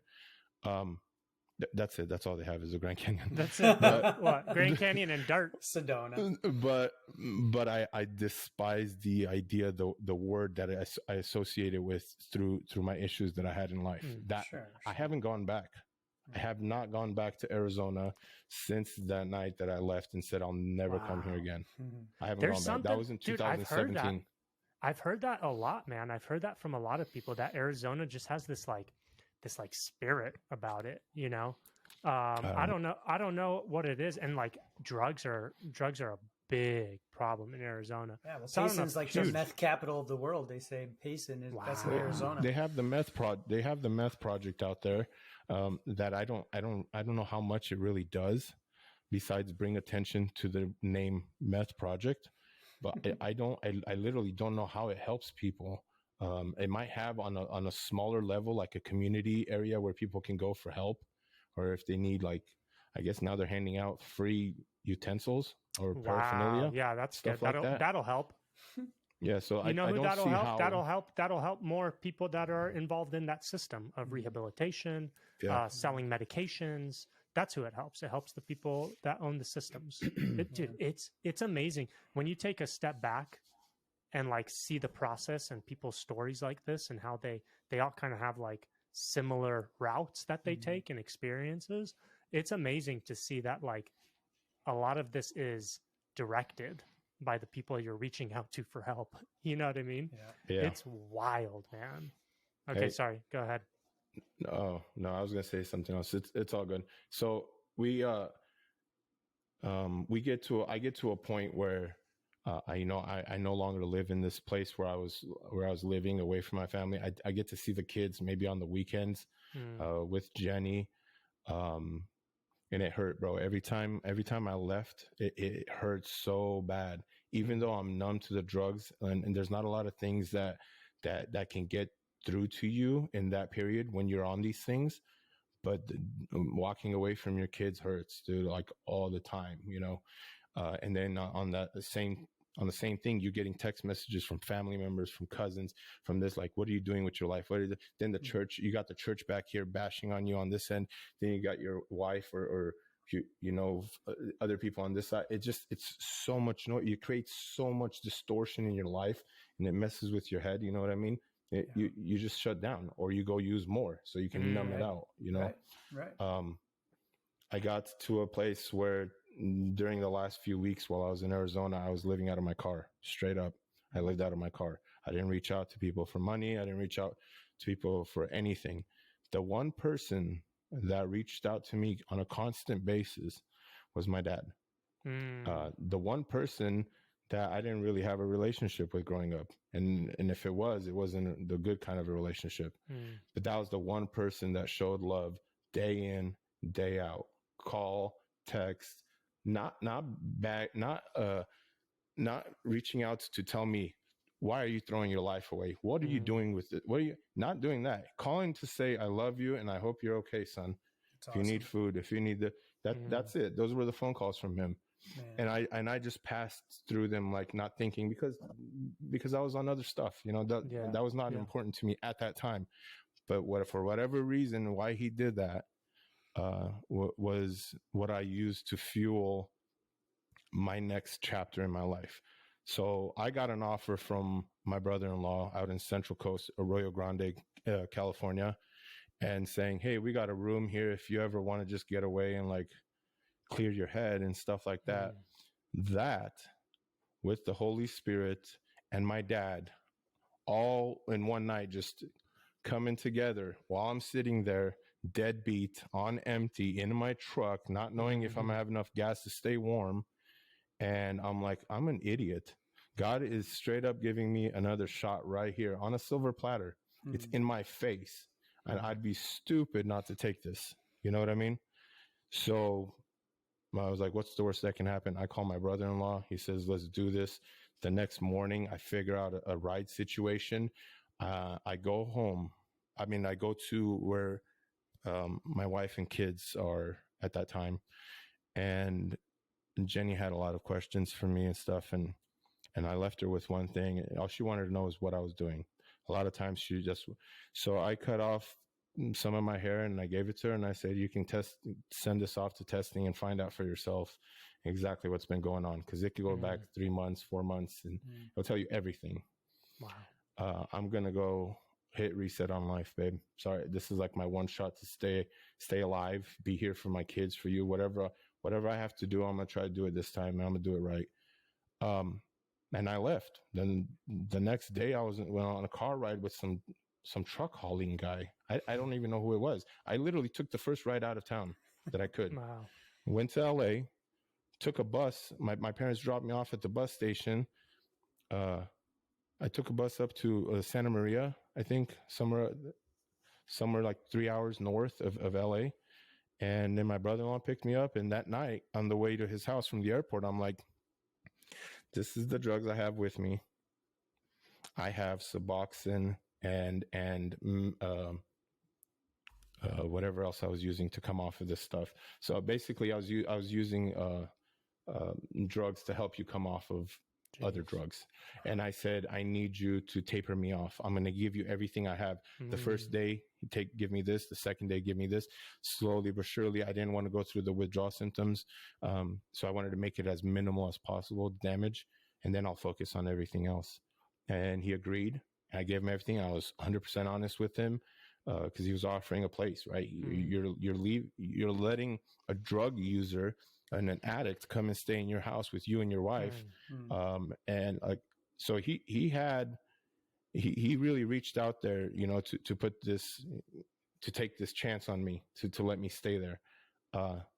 So I go through withdrawals, Dennis, the withdrawals, throwing up, Hershey squirts, restless leg syndrome for days, 1 hour or less of sleep per night for the next 6 months. That's what I was going through. Almost a half a year before I got more than 4 hours a night of sleep. Even my wife, when she came to visit me, dude, the happiest day of my life at that point. On my birthday, she showed up with the kids because you got to think at this point, I'm in this thing and I'm not using a facility. I'm not using no one's twisted my arm. No one said you have to do this. I'm not in a rehab. This is a step that I took on my own. So she came to visit, but before she came to visit, right, when I'm more in a clear state of mind, I'm sitting in the back patio one day of my brother-in-law's house. And, and I say to God, look, I've done this over and over and over, and I'm tired. I'm exhausted. I am sick and tired of doing the same thing over and over again. The only difference this time, and if you're real, this is how elementary it was. And if you're real, I promise I won't do another bad thing.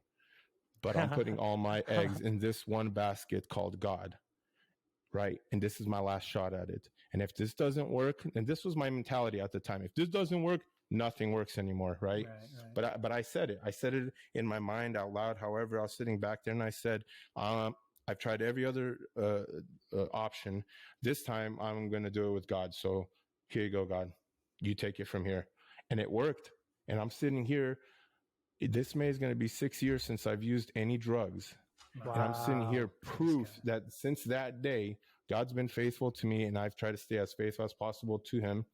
I still have many flaws. I still, go through all these other things. But man, when I'm telling you that making that deal with God was the best thing I have ever done. And I didn't even know what deal I was making. I just know I wanted him to be part of it. Right. I didn't get into the logistics of it. Like, how am I going to read the Bible? How am I going to do Bible studies? How am I going to eliminate this? And I literally took everything at face value, like elementary Christian. Like, if you're real, hold on. Okay, now we're back. Hold on. You're back. Sorry, you had frozen. You froze. It's for okay. A little bit. Yeah. You're good. Sorry, I'm going to have to up the internet. No, you're good. Wow. So then I can go back to going through the withdrawals and all that stuff. And Jenny came out to visit July 27, 2017. And man, it felt like I had a new life. Literally felt like I was given another shot at life. Rafi doesn't even know the No, experience you had no, because you yes. won't let me release the video. Rafi, Dennis had like a supernatural experience where he had like an out of body experience with like Sweet. Jesus for like hours. It was crazy. That's Uh, good. It was so cool. Yeah, and we've got it recorded. We have 3 hours worth of visions and stuff, and Dennis won't let me release it. Yeah. Well, just because there's I some mean, stuff. It's not because there's some stuff there that leads up to. Yeah. I didn't take this lightly. Yeah, I needed it to be in my timing. I needed to be on my. So Well, dude, I don't blame you. I could tell though because you're. Well, I'll say that, but you're saying everything you're saying is, man, so different than what I've heard from you. Like, because I've known you, and I've heard these things from you. Like, you're trying, dude. This is a whole different Rafa. This is a whole different Rafa, dude. It's a better Rafa, Yeah. but Oh, I said, I still got a lot of Bro, things that bro, I need to work on. Bro, We all do, we all do, and we all will. We're I flesh, feel for the man. rest of my life, that's how it's going to be. Until you're Bro, glorified, you know? this is going to be. The second I hear somebody come up and like say something other, you know, that they got it all together and they're so holy and this, I'm like, get the out of here, Yeah, dude. bro. No, You're the yeah, worst out of all of hard. us. Yeah. It's hard to They don't believe, even know. and you know what that does, dude? That just makes it harder for everybody else that's really actually struggling with For difficult things. sure, Yeah. for sure. It So, makes it like, harder when- for us, and it makes it and they're literally worse off than us because they think they're They okay. think they're okay, yeah. They think they're okay. We know we're not okay, and we know we still need Jesus like nonstop. They Nonstop. think Bro, they're okay. was They think they so- got there. I was so bitter during some of that time. I'm like, why me? Out of all, I'm looking at my friends and I'm thinking like, dude, these guys have their life together. This fool's getting married. That guy's about to have a kid. These guys are in Puerto Rico doing school. These guys, everybody's chill. Everyone's having fun. You know, how come I got stuck with this choice, right? Well, how come I got stuck with this sickness and stuff? So I was bitter against a lot of people at that time, especially people from that church who I've tried to reconcile with. Where at? I haven't done my best.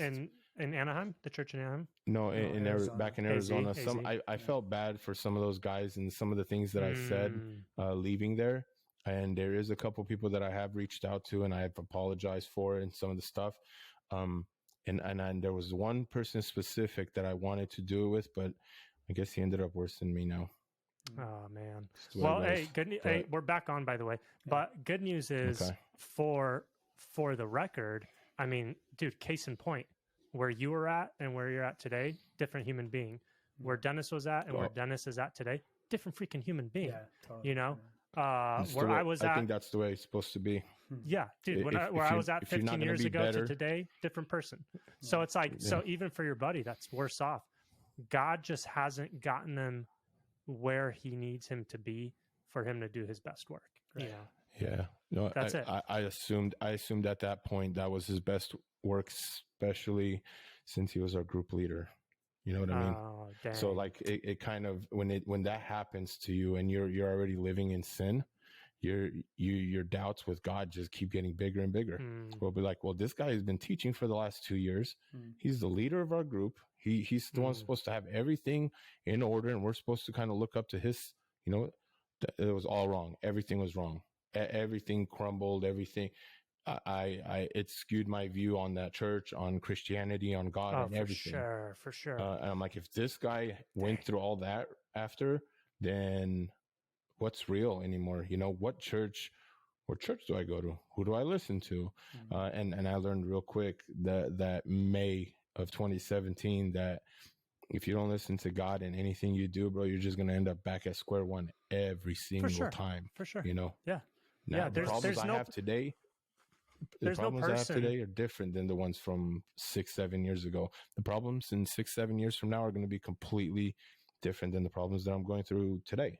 And like how Ben said, and you said, if you're better in the future than you are now, then you're doing something right. You know, that's what I look at least.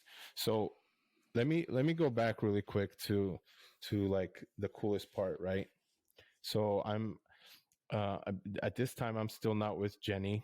She goes back to Arizona, and along comes summer, and then August rolls around, and I'm like, Anthony had mentioned something about Tennessee, and I'm like, I'm juggling the idea, right? The thought of maybe moving to the South. And I'm like, I have a plan. So I went in the backyard, same backyard that I talked to God, and I wrote down a list. And I've showed this list to a lot of people. I have it in my phone. Actually, my sister only read what was on that list and the things that I had to say to my family. She only read this last year. I handed her the phone to let her read it herself. And there's a timestamp from when I wrote it in the notes and everything. And I saw tears start coming. You know, she reads this thing, and then I'm looking over because I was driving, and she was in the passenger seat, and then knowing that story or what I wrote down, those words that I wrote down, those promises to myself that I wrote down, somehow resonated with her and helped her through whatever she's going. I'm hoping that's what it was, or just the pure grace of God of me being on this side of things, right? Like coming from where I was to where I'm at now. So I wrote these things down. I had a 5-year plan. My 5-year plan expired last May. I completed everything on that list except starting a business.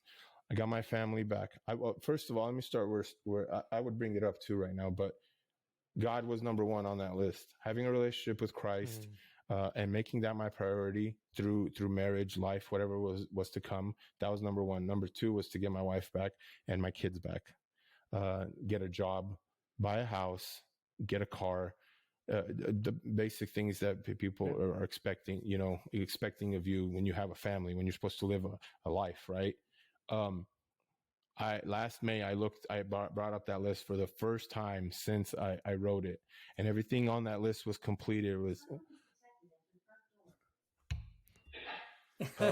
Sorry.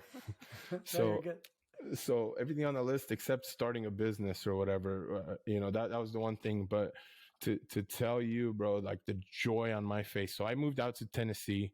And then months later, Jenny calls me, and this is the best phone call ever. I don't know why, but I think you moved we have out to Tennessee before you guys got back together? Yeah, we were still separated when I came out here.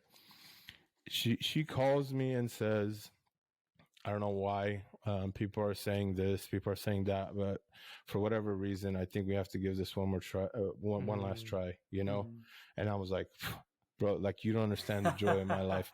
I'm like, that's all I need. That's all I wanted to hear. That's all I need is just that one shot, And this time I'm doing it all different, babe. I promise. I'm not here to make you happy or the kids happy. I'm here this whole new journey with Christ, and then I got plugged in, and I got I went to Cornerstone at first. I went to some retreat with my cousin, and then it was kind of awkward at first when I got there. They started doing some chanting and stuff, and I'm like, it's not really for me. But it was a church event thing, so more power to you. Then they started like taking people's socks off and washing each other's feet, and like I've seen it done before, but not to me, And I'm like sitting there up there, and so I'm getting introduced to some of the Pentecostal ways and some of these different denominations and what they do, and at the same time I'm scared too because I didn't practice the washing of the feet.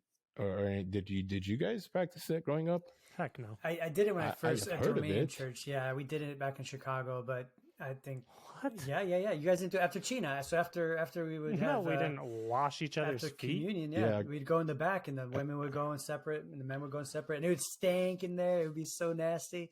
And those dudes just like, I think our church, Ben. I think our church was the only church that didn't do that. Because I think so. I know the other churches around us, they did that because I went to another church once, and I'm like, what the heck is this?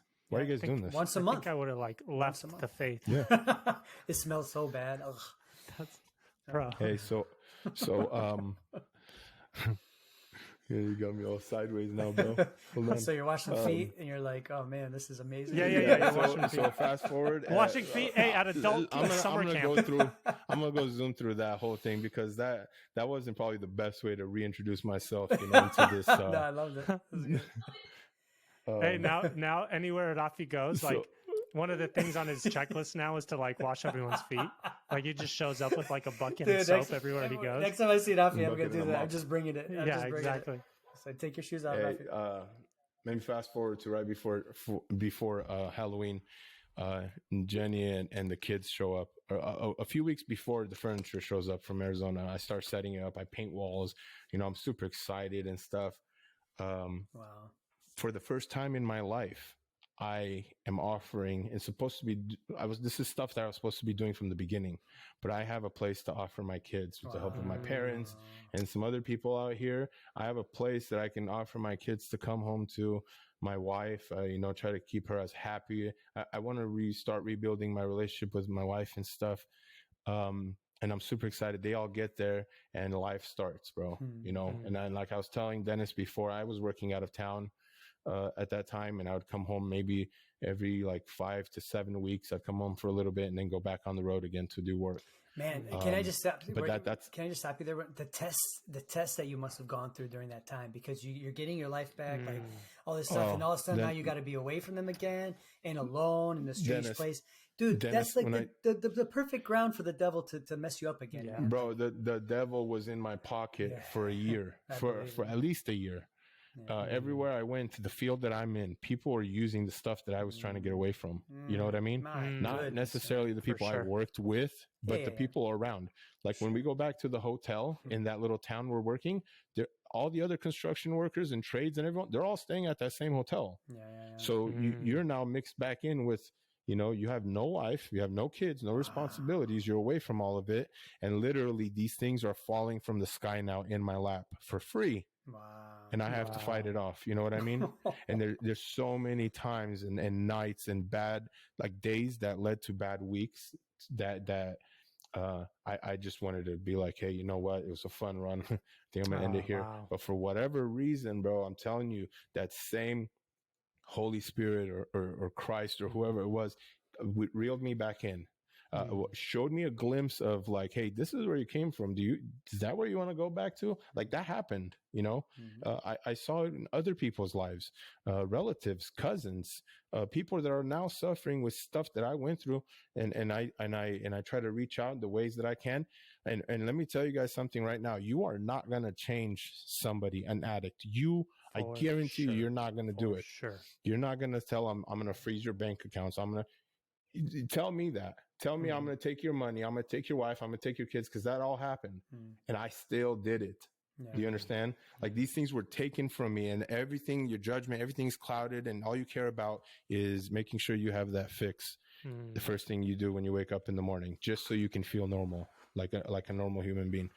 But yeah, so fast forward, our lives are great. I get a new job, the same job that I have. In 2018, I get a new job. I started a new company.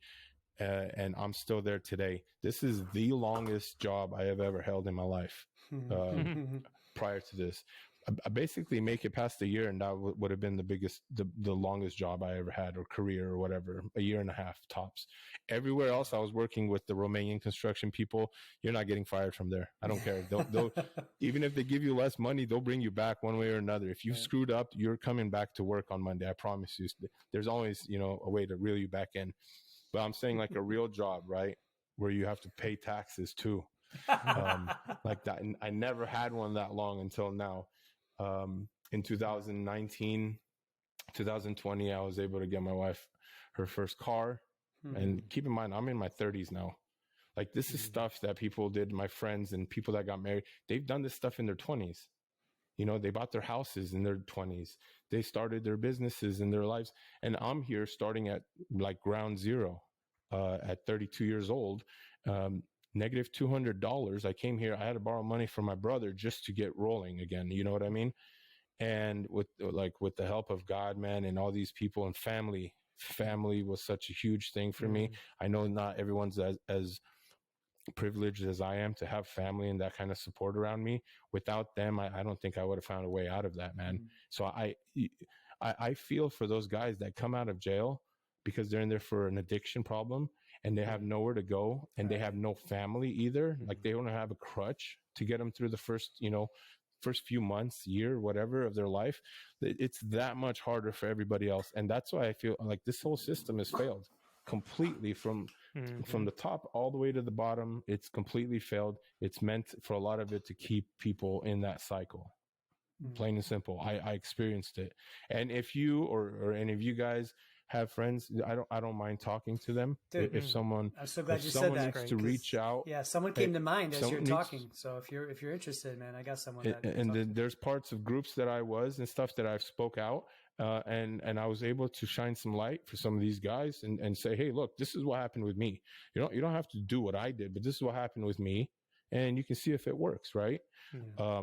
But I'll tell you something right now: your wife, your mom, your pastor, your D group leader, whoever, none of those guys are going to get you cured from this sickness. I promise you that. Yeah.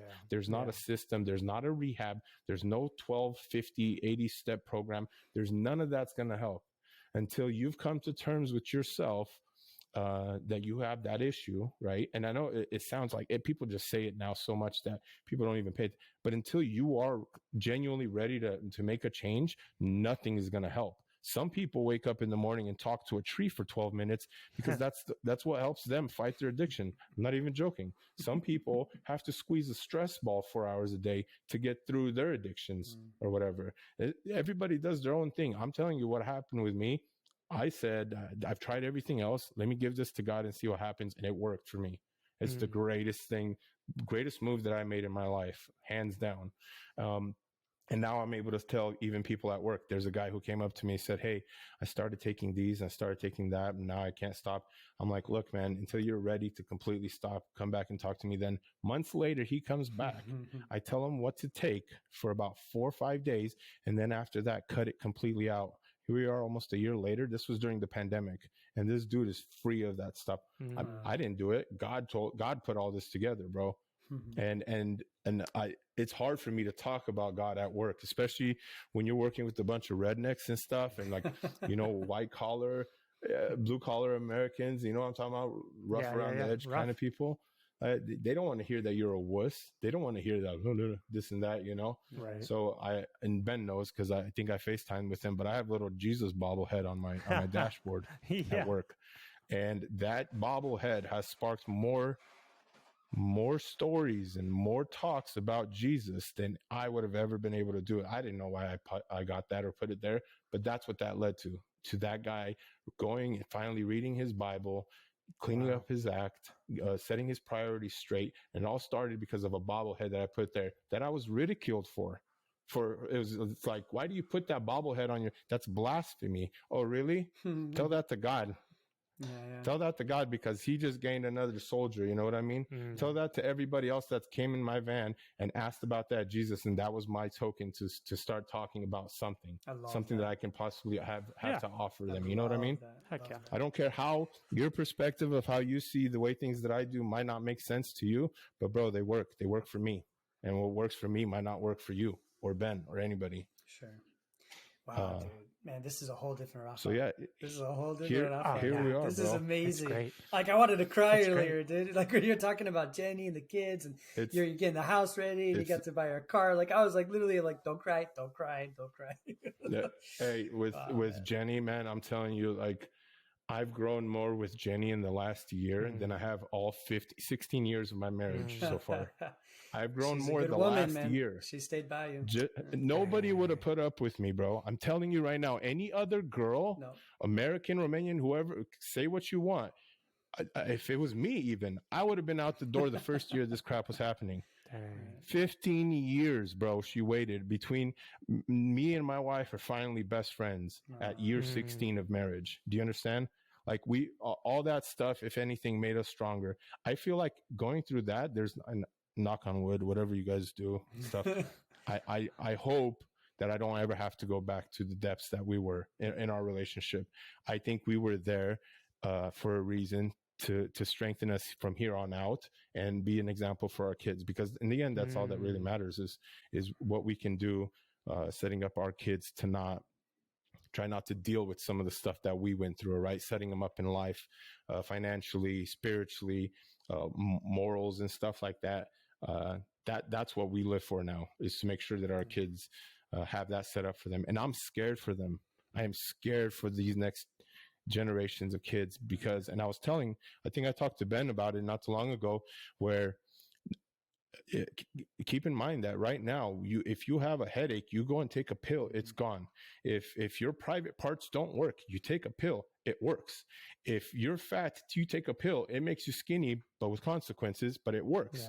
Yeah. Everything we take now is oral. We can take through a pill, and it fixes, our life or whatever. That's BS, because 10 years from now, there's going to be that much more pills to do that much more thinking for you. If you feel sad, take a pill. If you feel happy, take a pill. We'll keep you right here in this box where we want you. You take this many pills, and we'll keep you right where we want you, right here. And then you can live your life on cruise control and never have to worry about anything else. It's a flaw. It's a spiritual issue though too, because if you have that, if you're on pills, if you're on different drugs, you have no dependency on Jesus, right? If you're dependent on pills or whatever else, like that's where you're running to. That's your salvation, your savior. And you found you had your salvation in those pills for a while, and in those drugs, and then one day you're just like, this is not working. Like, I need Jesus. Yeah. And you gave it to him, and you said, knock on wood. You don't have to knock on wood. You don't have to do anything. As long as you and Jenny have your eyes on Jesus, man, you got nothing to worry about. 100%. And that's okay. Wait, key. let me. Hey, listen. Instead of knock on wood, here's like the best Christian thing I can ever say: knock on the wood of the cross. Oh gosh, you're so lame. Gone, bro. You like that, bro? All right, we're over. Like we're done. Hey, be cool, guys. Ben is the menace. Nah, man. Dude, it smells it smells like dragon fruit in here. I love that. That was good.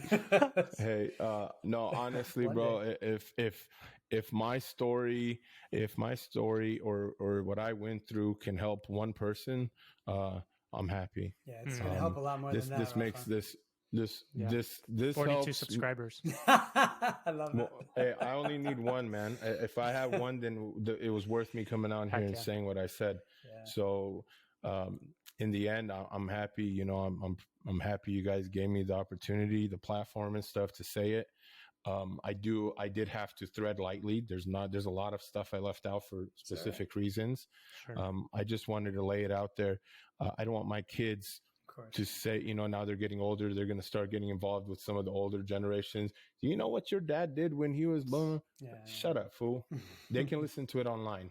Right. Go to Ben. Nice, nice, bro. Nice. Heck yeah. I love it. Because this is the argument. Like, the honesty, dude, this was the biggest detriment, I think, in the Romanian community. They have a culture of, and this might be just the Christian community as a whole, they have a culture of like hiding and covering, sweeping under the rug, not being open, not being honest. Huh? They live in a bubble. Yeah, it's like a little perfect bubble, And I think that God does his best work when we're open, honest, transparent. Because that's what everybody else is freaking dealing with, right? And one of the things, the same way all these other systems let you down, one of the things that the church does is let a lot of people down, because people come in, they see this facade of perfection, and they're like, oh, that's what I want, so I'm going to do da-da-da-da-da-da. And when that fails, because they don't encounter Jesus in that list of things, then they take it out and they resent the church. And they resent God as a result, because he didn't work for them. But it wasn't God that they encountered. It was the system that the church put together for them, Religious system. Yeah, church is, the idea of church is very distorted nowadays. It's very hard. You have to be so careful. Like when we moved into this community, this new Tennessee, there's churches on every corner here. Like literally on the corner, you got two gas station across from each other. On the other side, you got a Baptist and a Pentecostal church across from each other. That's just the way it is. Everywhere on my street, between me here and the other side of the freeway, there's probably 7 churches. It's only 1.5 miles, 2 miles, a couple miles. That's crazy. There's a little church, big church, little church. But yeah, we had to be careful, because I didn't want to get plugged in somewhere where it became stale, like it wasn't growing anymore. Stuff.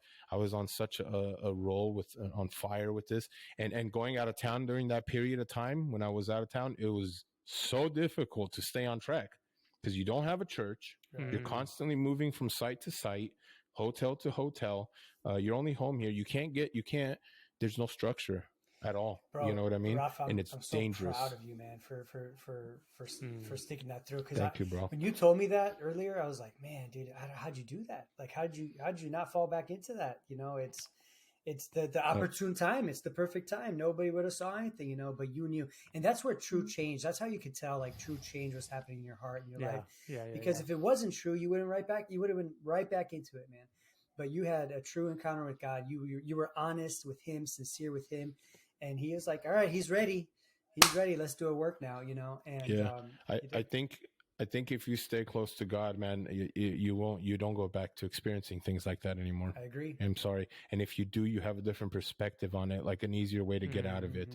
You find, you don't even have to find it. God shows you them, you know, like he did with me. He literally slapped me in the face and said, look, idiot, I'm not going to keep doing this.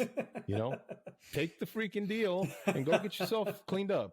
That's basically what it comes down to. Is that what God sounds like in your head? Well, that's exactly how, with me, that's how it sounds, bro. When I tell you that I should have died a long time ago, I should have overdosed. Those times that I did overdose, I should have died. The time I got locked up, the time I went to rehab, all those times, those were all chances. Those were all God saying, "Here's another chance." Here's another. No, it's okay. No. There's no. I mean, there's nowhere. Some of those things that it can really benefit an individual. No, I get but the gist of it and stuff. You know what I mean? Like. No, I'm so happy. Like, I have no problem. You can go Google me. Go pay $18 and do a background check if you really want to know my life. It's all good. I like this. Or you can call me. I like this. Rafa. You can call me. Yeah. I like this, Rafa, man. I'm so happy. By the way, this is brought to you by G Fuel. This you guys can't see that part. I can't see it. You can't see that part. Okay. Rafa, I am so happy to UDLR. I'm so happy to be your friend, man. I'm telling you, dude, man. Like just the change, how I see you talking. I've known you now for 22 years, maybe. Right around there, bro. A long time. We've had our talks too. Yeah. You've come to our pool. Remember the pool over there? We had many, dude. Yeah. We used to sit there and talk and all this stuff, and it's crazy though. You fast forward, 10 years, and then where you see where people have gone through and what they've been through and the changes. And I still have yet to hear a lot from your guys' ends too, both of you, yours and Ben's, because like I said, I've the last 5 years I've been MIA because I'm trying to rebuild myself here. You know what I mean? I've been gone for the last 6 years. I've been in hell for the last 6 years, but I'm back. Bro, if you're on this side of the fence, and like I said, if you got God clear and near to you or whatever, and moving forward from here on out, dude, you cannot go back. Yeah. As soon as you start doubting it or you're pushing him away, you are gonna. And it's not fast. It's not overnight. Right. It'll be gradual. It'll be 1 month this. 6 months from now, you're adding another element to it. 6 months from then, you're not coming home. Now you're a man of the night. You're drinking. You're smoking. You're going down and opening up doors to the devil and everything, every aspect of your life, finances, drugs, addictions, everything. You know what I mean? As long as I keep close to God, dude, I know I'm on the right side of the fence, and he helps me through these things. It might not be how I want in my timing. It's awesome to be on this side. Well, you're making up time now, man. I mean, listen, you keep saying things like, oh, if, everyone had it done in their 20s, whatever. No. Who cares, man? Like right now you're in the best part of your life, man. You got a newfound love for your wife, for your kids. You're working, you feel good. Your body's healthier. Like, dude, you lost weight. You said, like you're telling us before we even got on. Yeah. Like that's insane. Without all drugs. That stuff. Yeah. Without drugs. There you go. That's a good point. Like all this stuff, Rafa, you're a whole different guy, man. And I'm so honored that you got to share your story with us, man. Like I haven't talked to you in years. Yeah, man. And I'm like so happy right now, man. I'm so happy. Bro, to God be this glory, bro, yes. Because honestly, man, I hate seeing people on that side. Yeah. I hope and I wish that there's things that I can do and say. You can. And this is all I can do and say. That's it right here. Other than that, we pray, because I am not going to go change somebody's mind or lifestyle. Right. You know what I mean? Yeah, it's prayer. It's out of our control. All we can do is say it to the world. Show what glory God deserves through the process of you getting out of that hellhole, making it to this side, and that's all we can do. Just share it.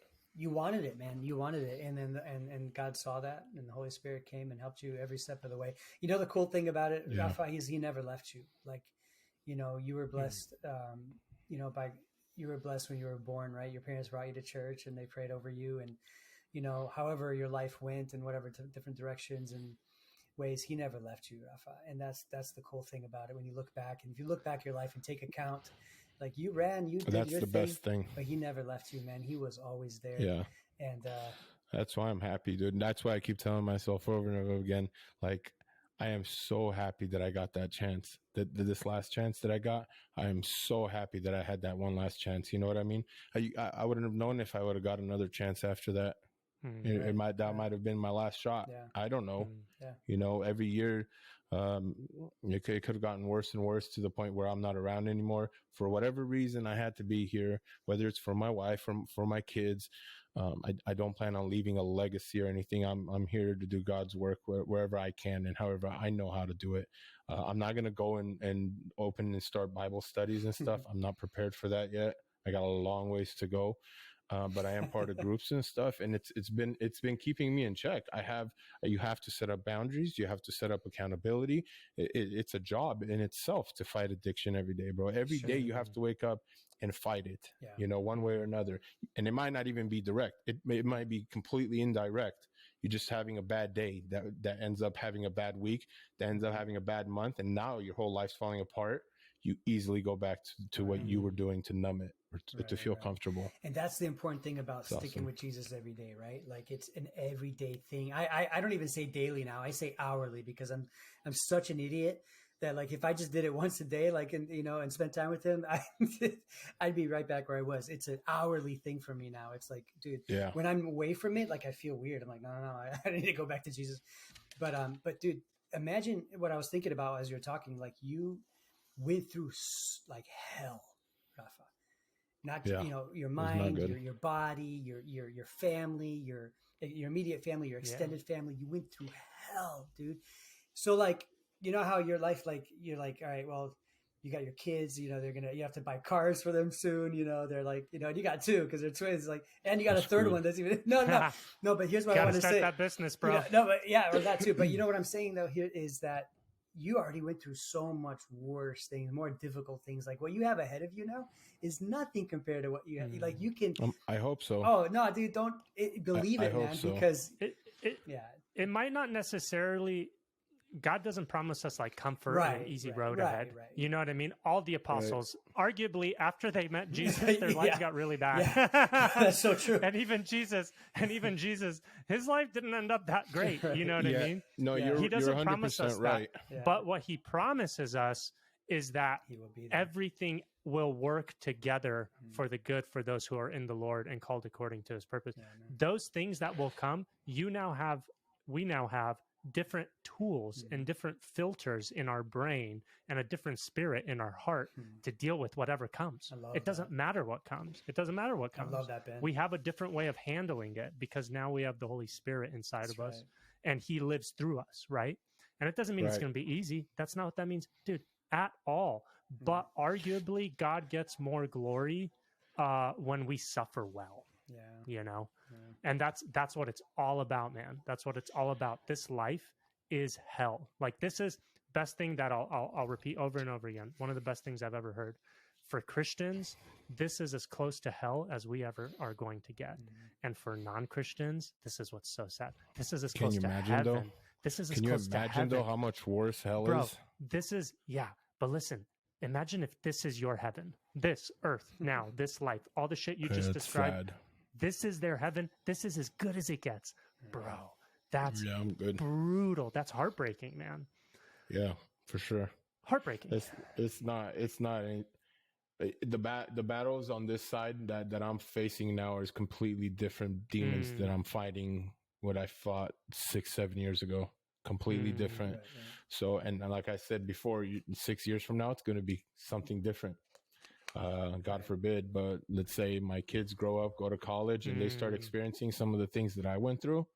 At least I am somewhat prepared with what I need to do, say, especially the approach, because kids nowadays, bro, the approach It means everything. You either grab them in the first couple seconds of what you're trying to get across to them, or you've lost them for good. You know what I mean? Oh my God. You have to be a TikTok parent.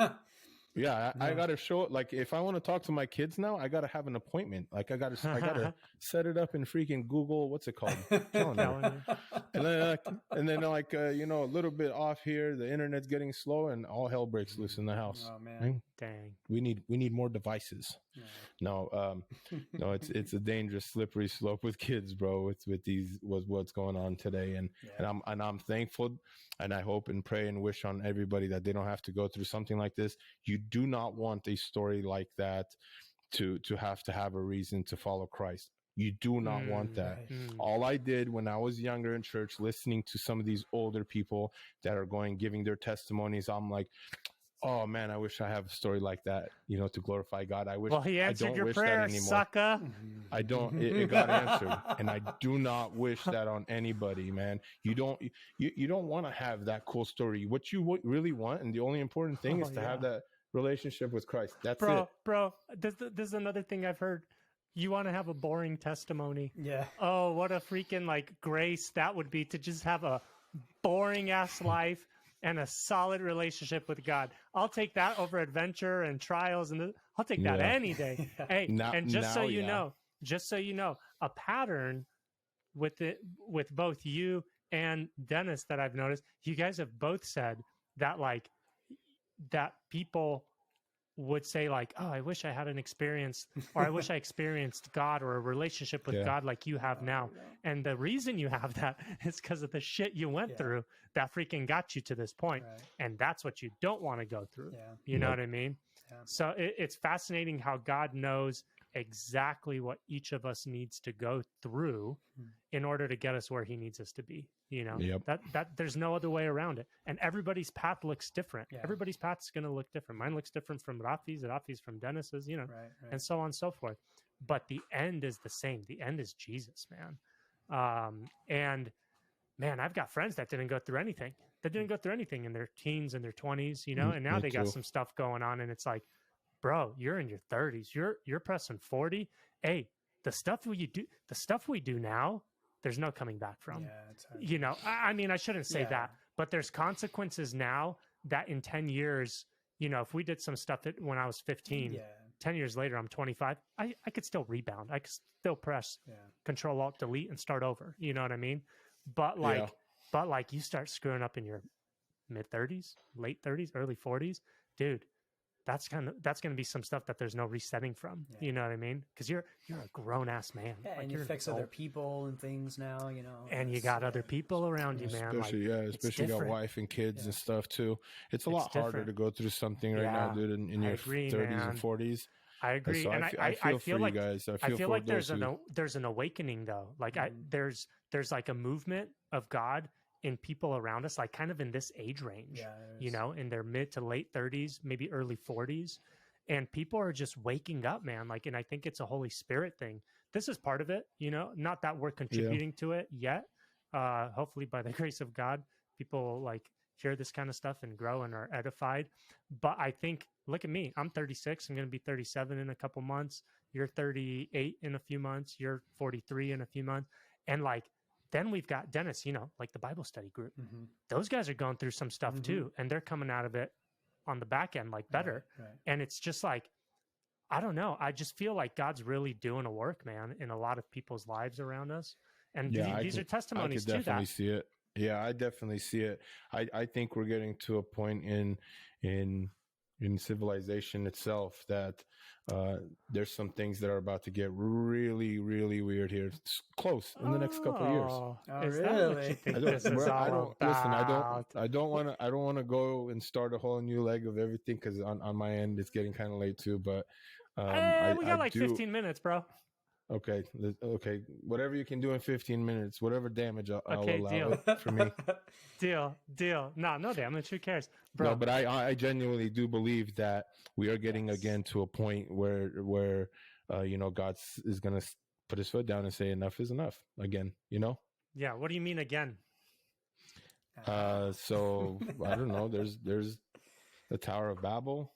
the descendants of Noah and the flood. There we go. There we go. Yeah. Okay, start recording now. You got Lot and Sodom and Gomorrah. You got a lot of instances in the Bible where God just said, "Hey, it's getting too way out of hand," and I do believe we're closer than ever now in that time. You know what I mean? Acts 2. I can't say anything. I can't tell you the future of anything. The Jews probably thought it was over for the world in the 40s, right?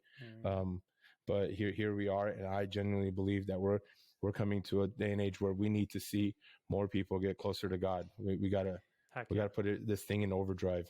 However, use platforms, use streaming, use YouTube. The devil's on YouTube, the devil's on TikTok, and all these other places, and we need to be there too. And if we're not there, the devil wins in those categories too. And guess who? My kids are going to be in those platforms in a couple of years if they're not already on there. Exactly. So that was beautifully said, man. Beautifully said, dude. Who's combating this stuff for our kids, right? And for the next generation? Right. Nobody. So they're afraid. Everyone's afraid. Freaking awesome. Dennis, that's what I was saying, bro. That's the whole point of this podcast. Christians need to have a voice, because otherwise the idiots, no, I shouldn't say idiots, the non-Christians are the ones owning the conversations.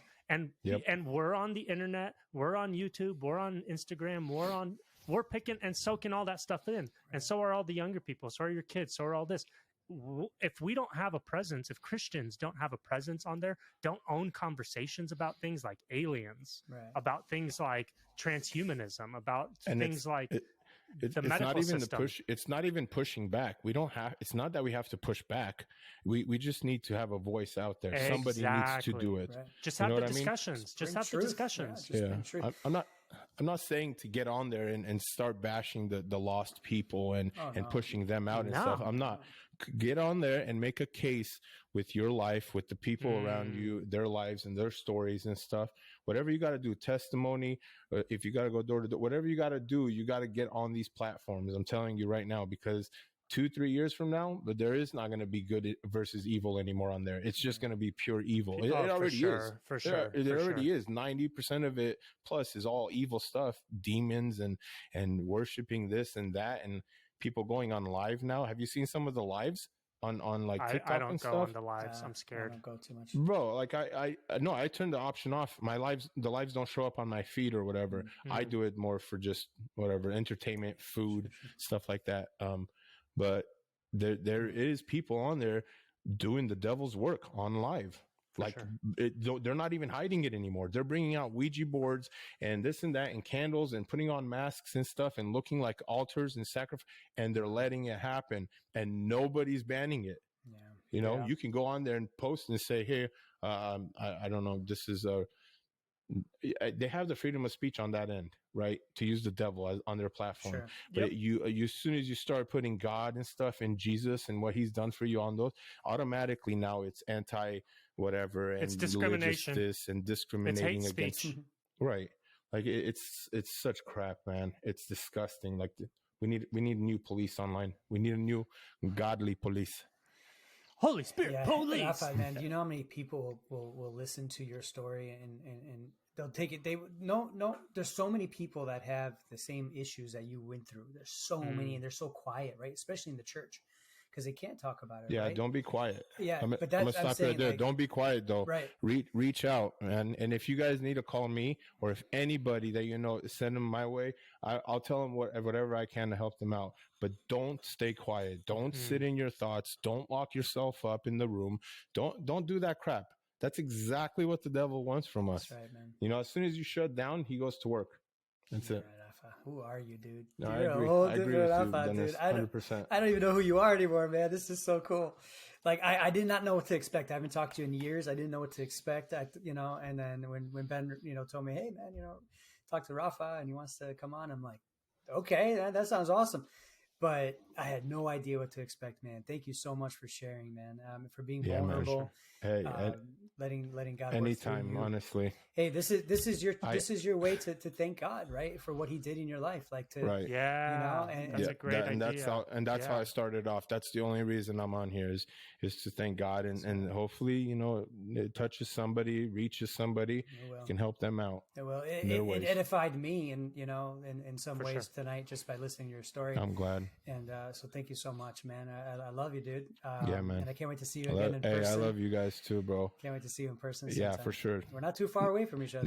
Next time, no, we're not. And I didn't even know you were there. Yeah. And the funny thing is, I was just in Florida last month. Yeah, But it's okay. But yeah, we'll figure it out.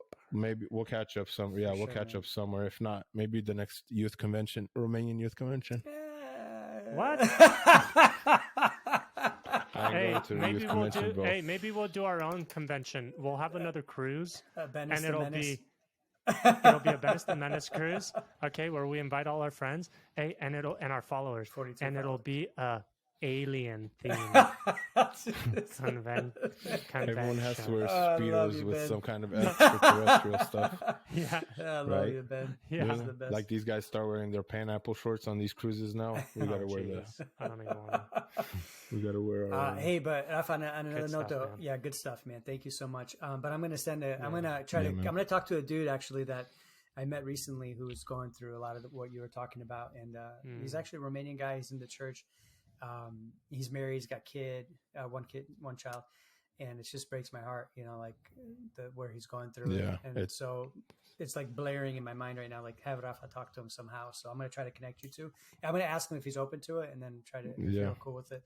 That's fine. Whatever. If you need an email or a phone number, just let me know before. I'll shoot you a text. I wish I had something to give you guys. I don't. No, it's okay. I don't have put it in the social media comments, as a guys. platform Put like that. anything in the comments. If you want to reach out, let us know. Just put something in the comments, and we'll reach out to you, and then we'll go from there. We'll connect you with Rafa. But for sure. Hey, sweet. Listen, we'll be praying for you and Jenny and the kids. 3 kids. Thanks, man. And tell Jenny we said hello. I miss her too. I will. And can't wait to see your kids at some point too, man. I love you, dude, and it's so good to see you, dude. Yeah, Thank man. you so much. Hey, I'm excited, man. I'm excited to see what's to come too. So I Isn't like it what you exciting? guys are doing. I like what you guys are doing. Thank you. I might not always agree with some stuff, but at least it's being talked about. That's okay. You know what I mean? Yeah. Heck yeah. And maybe it's just that I'm uneducated on the topics. And once more and more happens, like I'm listening to the audiobook. Nice. He's listening to Unseen Realm. Realm. Wow. The Unseen Realm, but yeah. Okay. So I just started it. I don't think I have enough information to where I can. Yeah, it's tough. I had to listen to it. Around I'm at it. 2.5 times into it now. I'm still like really? yeah, it's a hard book. So I'm like maybe few hours into it, something like that, 3-4 hours into it. But I feel already that I have to start it over because I think I missed something. Yeah. No, I'm not even joking you. That's good. Hey, you just hear something profound. You're like, wait, how did he get here? That's exactly what it is too. I've done He'll the same get to thing. something and I'll be like, well, hold on, I might need to rewind this and write it down because someone's going to ask me about this crap and I need to have the verse. I need to have something. That's awesome. But yeah, once I have more time to listen, actually focus on it. It would have been great to have while I was in Mexico or the Bahamas, I have another one for you guys. Airplane. If you guys want, it's a lot easier reading material, but it's Dirty Glory. It's called by Peter Gregg or Pete Gregg. Dirty Glory. That's what it's called. It's really good book. I'm like almost done with it now, but yeah, I'm trying to find out exactly who the author is. I'm trying to. Let me get through this thing one thing at a time, though. Let me get through this one first. It's just it's a little bit easier to read. I was at a nosebleed the other day, bro, from listening to it. Brain aneurysm. I think too much. Hey, Rafi sent me a screenshot of like when you listen on books on your phone, like it'll say new goal, new badge reached, whatever, new goal achieved. And it was like, you listened 2 days in a row, new badge unlocked or whatever, because he listened to a book 2 days in a row, Bro, that's why he's like, let me do one thing at a time. So I don't. Okay, now I need to back myself up on that one. I've never used that platform to listen to any audiobooks. Okay. So as soon as I read my first hour, it's on my dashboard. It popped up and it said, congratulations, you've now read 1 hour in your life. For me, at that point, it was an accomplishment because like nobody, I can't even tell you the last time that I actually picked up a real book and read it and stuff. Minus the Bible, and some of the group material stuff. But other than that, like I need to get back into it, even if I have to listen to it at first or whatever. But I feel like reading is so important. Reading the right stuff. Yeah, for sure. Isn't it interesting that God didn't leave us a TikTok video of his work in humanity? He left us a book. You know, like reading is important. That's how humans communicate. And that's how God chose to leave his lineage for humanity, was in a book. And thank God he did. Yeah. Thank God he did. I know, man, right? Imagine how crazy this world would be with just like revelations of like from people. Oh man. But okay, for example, let's say, you know, he did have a social media. He'd have the biggest following, correct? How much of that following? I think he would have got banned. He You don't think so? He would have gotten banned. I think he would have got banned. Yeah. Yeah, he would have gotten banned. He would have. Let's say he didn't get banned, right? Okay. And they just follow him because they know he's Jesus, right? That's how he would have the biggest goes. following, I think, for sure. But how many of those followers are actual Jesus Christ Oh followers? yeah, you know what I'm saying? No, very, very few. I mean, look at the is he church doing today. miracles on live? Yeah. Is he doing lives and doing miracles? That would be dope, though. That'd be something cool. That'd be pretty cool. That only happens on Not gonna lie. TBN. That only happens on So, TBN. so if Jesus had to come and die for your sins right now in 2023, how do you think he's going to do it? It would have to be through. You think he's going like person to person, in person, trying to spread, or you think he's going to use the tools? Wow, I never thought of that. That's a really cool. That's a really cool thing to think about. You think he's going to make a TikTok account and go live every night? He might not, but I think his apostles would. Yeah. You know, like his soldiers. He'll send 2 apostles, to Facebook. He'll send 2 to TikTok, 2 to Instagram. Yep. Probably. He had like strategies that he implemented. Yeah. You know, like what Dennis just described: 2 here, 2 there. Go to this territory, that territory. Even the apostles, and they all left and went to Asia for a couple Bro, of years. Rafa, are you watching The Chosen? Are you watching? I haven't started the second one, the second season yet. Okay. I've watched the first ones with the kids. I made it a priority to watch. Cool. Yeah, it's awesome what they're doing, man. That's so cool. For the first time, I can see things from the perspective of the apostles, and I can put a face, not even a face, a character to the people from the Bible, which I thought was the coolest thing because it kept me engaged. Yes. I didn't know Matthew was the way Matthew was until I showed this. You know what I mean? And he might, that's not like his autism isn't like described in the Bible. Right. That's just a characteristic that they put into the story. You know, of Matthew. I understand, but it just gives you like a perception of like, oh my God, these were real humans. Yeah, that's the thing. That some of these people might have or might not have had struggled with certain things, like we do today. Yeah. You know what I mean? For sure. Even Peter. Remember when Peter in the garden, when Jesus is getting arrested? I think it's Peter. He jumps with like a sword and chops off the dude's ear. That's because he was a hothead. Yeah. And what a coincidence, you know, Simon, who later becomes Peter, the short guy that's like jacked. And guess what? He's a hothead. Yeah. And so everything we've been seeing for the past 3 seasons is that he's got an attitude, you know? Yeah. It's so good, man. It's been so like uplifting and edifying. Yeah. There's a lot of people against it. Awesome. Did you see there's like so much opposition coming against the show now? And it's like, it's haters, crazy, man. No, it's just the devil, man. It's just the devil trying to like, you know, put a wedge in between things, and it's not perfect. Yeah, it's whatever way. But it does show the gospel, man. It shows. I've learned so much from it, dude, and I'm not even done with it. Like, I've learned so much. So grateful for that, man. But boys, I think we're done for the night. Let's, Dennis, you want to do an outro? I don't know if we have. Do you have outros? No, not really. We always say we're going to have an intro or an outro, but we don't do anything. We just say, hey, thanks guys, thanks Rafa, thanks Ben, of course. Love you, man, and you're welcome back anytime, man. If you have anything else you want to share with us another time, maybe even like to hear Jenny's perspective on things, or your brother's perspective, or your dad's perspective, crazy. Like. Man, it would be so cool. I'm all for it. Imagine your dad, example, like your dad talking about this, like to help other parents with kids like this. Like what you said when you were in the truck and your dad's just every day just saying, what do you need? What do you need? I love you. Jesus loves you. Like, we're not used to that kind of stuff. Man. No, I know. That's what I'm saying. Like, especially if you can in the share Romanian community. Oh, heck no. Huge. Yeah. So talk to him. No, yeah, we'll see. and again, Yeah. yeah, and I appreciate you guys having me on here too, and it was fun, and it was good seeing you guys both, too, and like I said, I love what you guys do, dude. It's fun. Keep it up. Awesome, Rafa. I'll be back whenever. Just holler. All right. Whenever. We'll have a discussion about God and his patterns of wiping things out when it gets too crazy next time. Okay. Yes.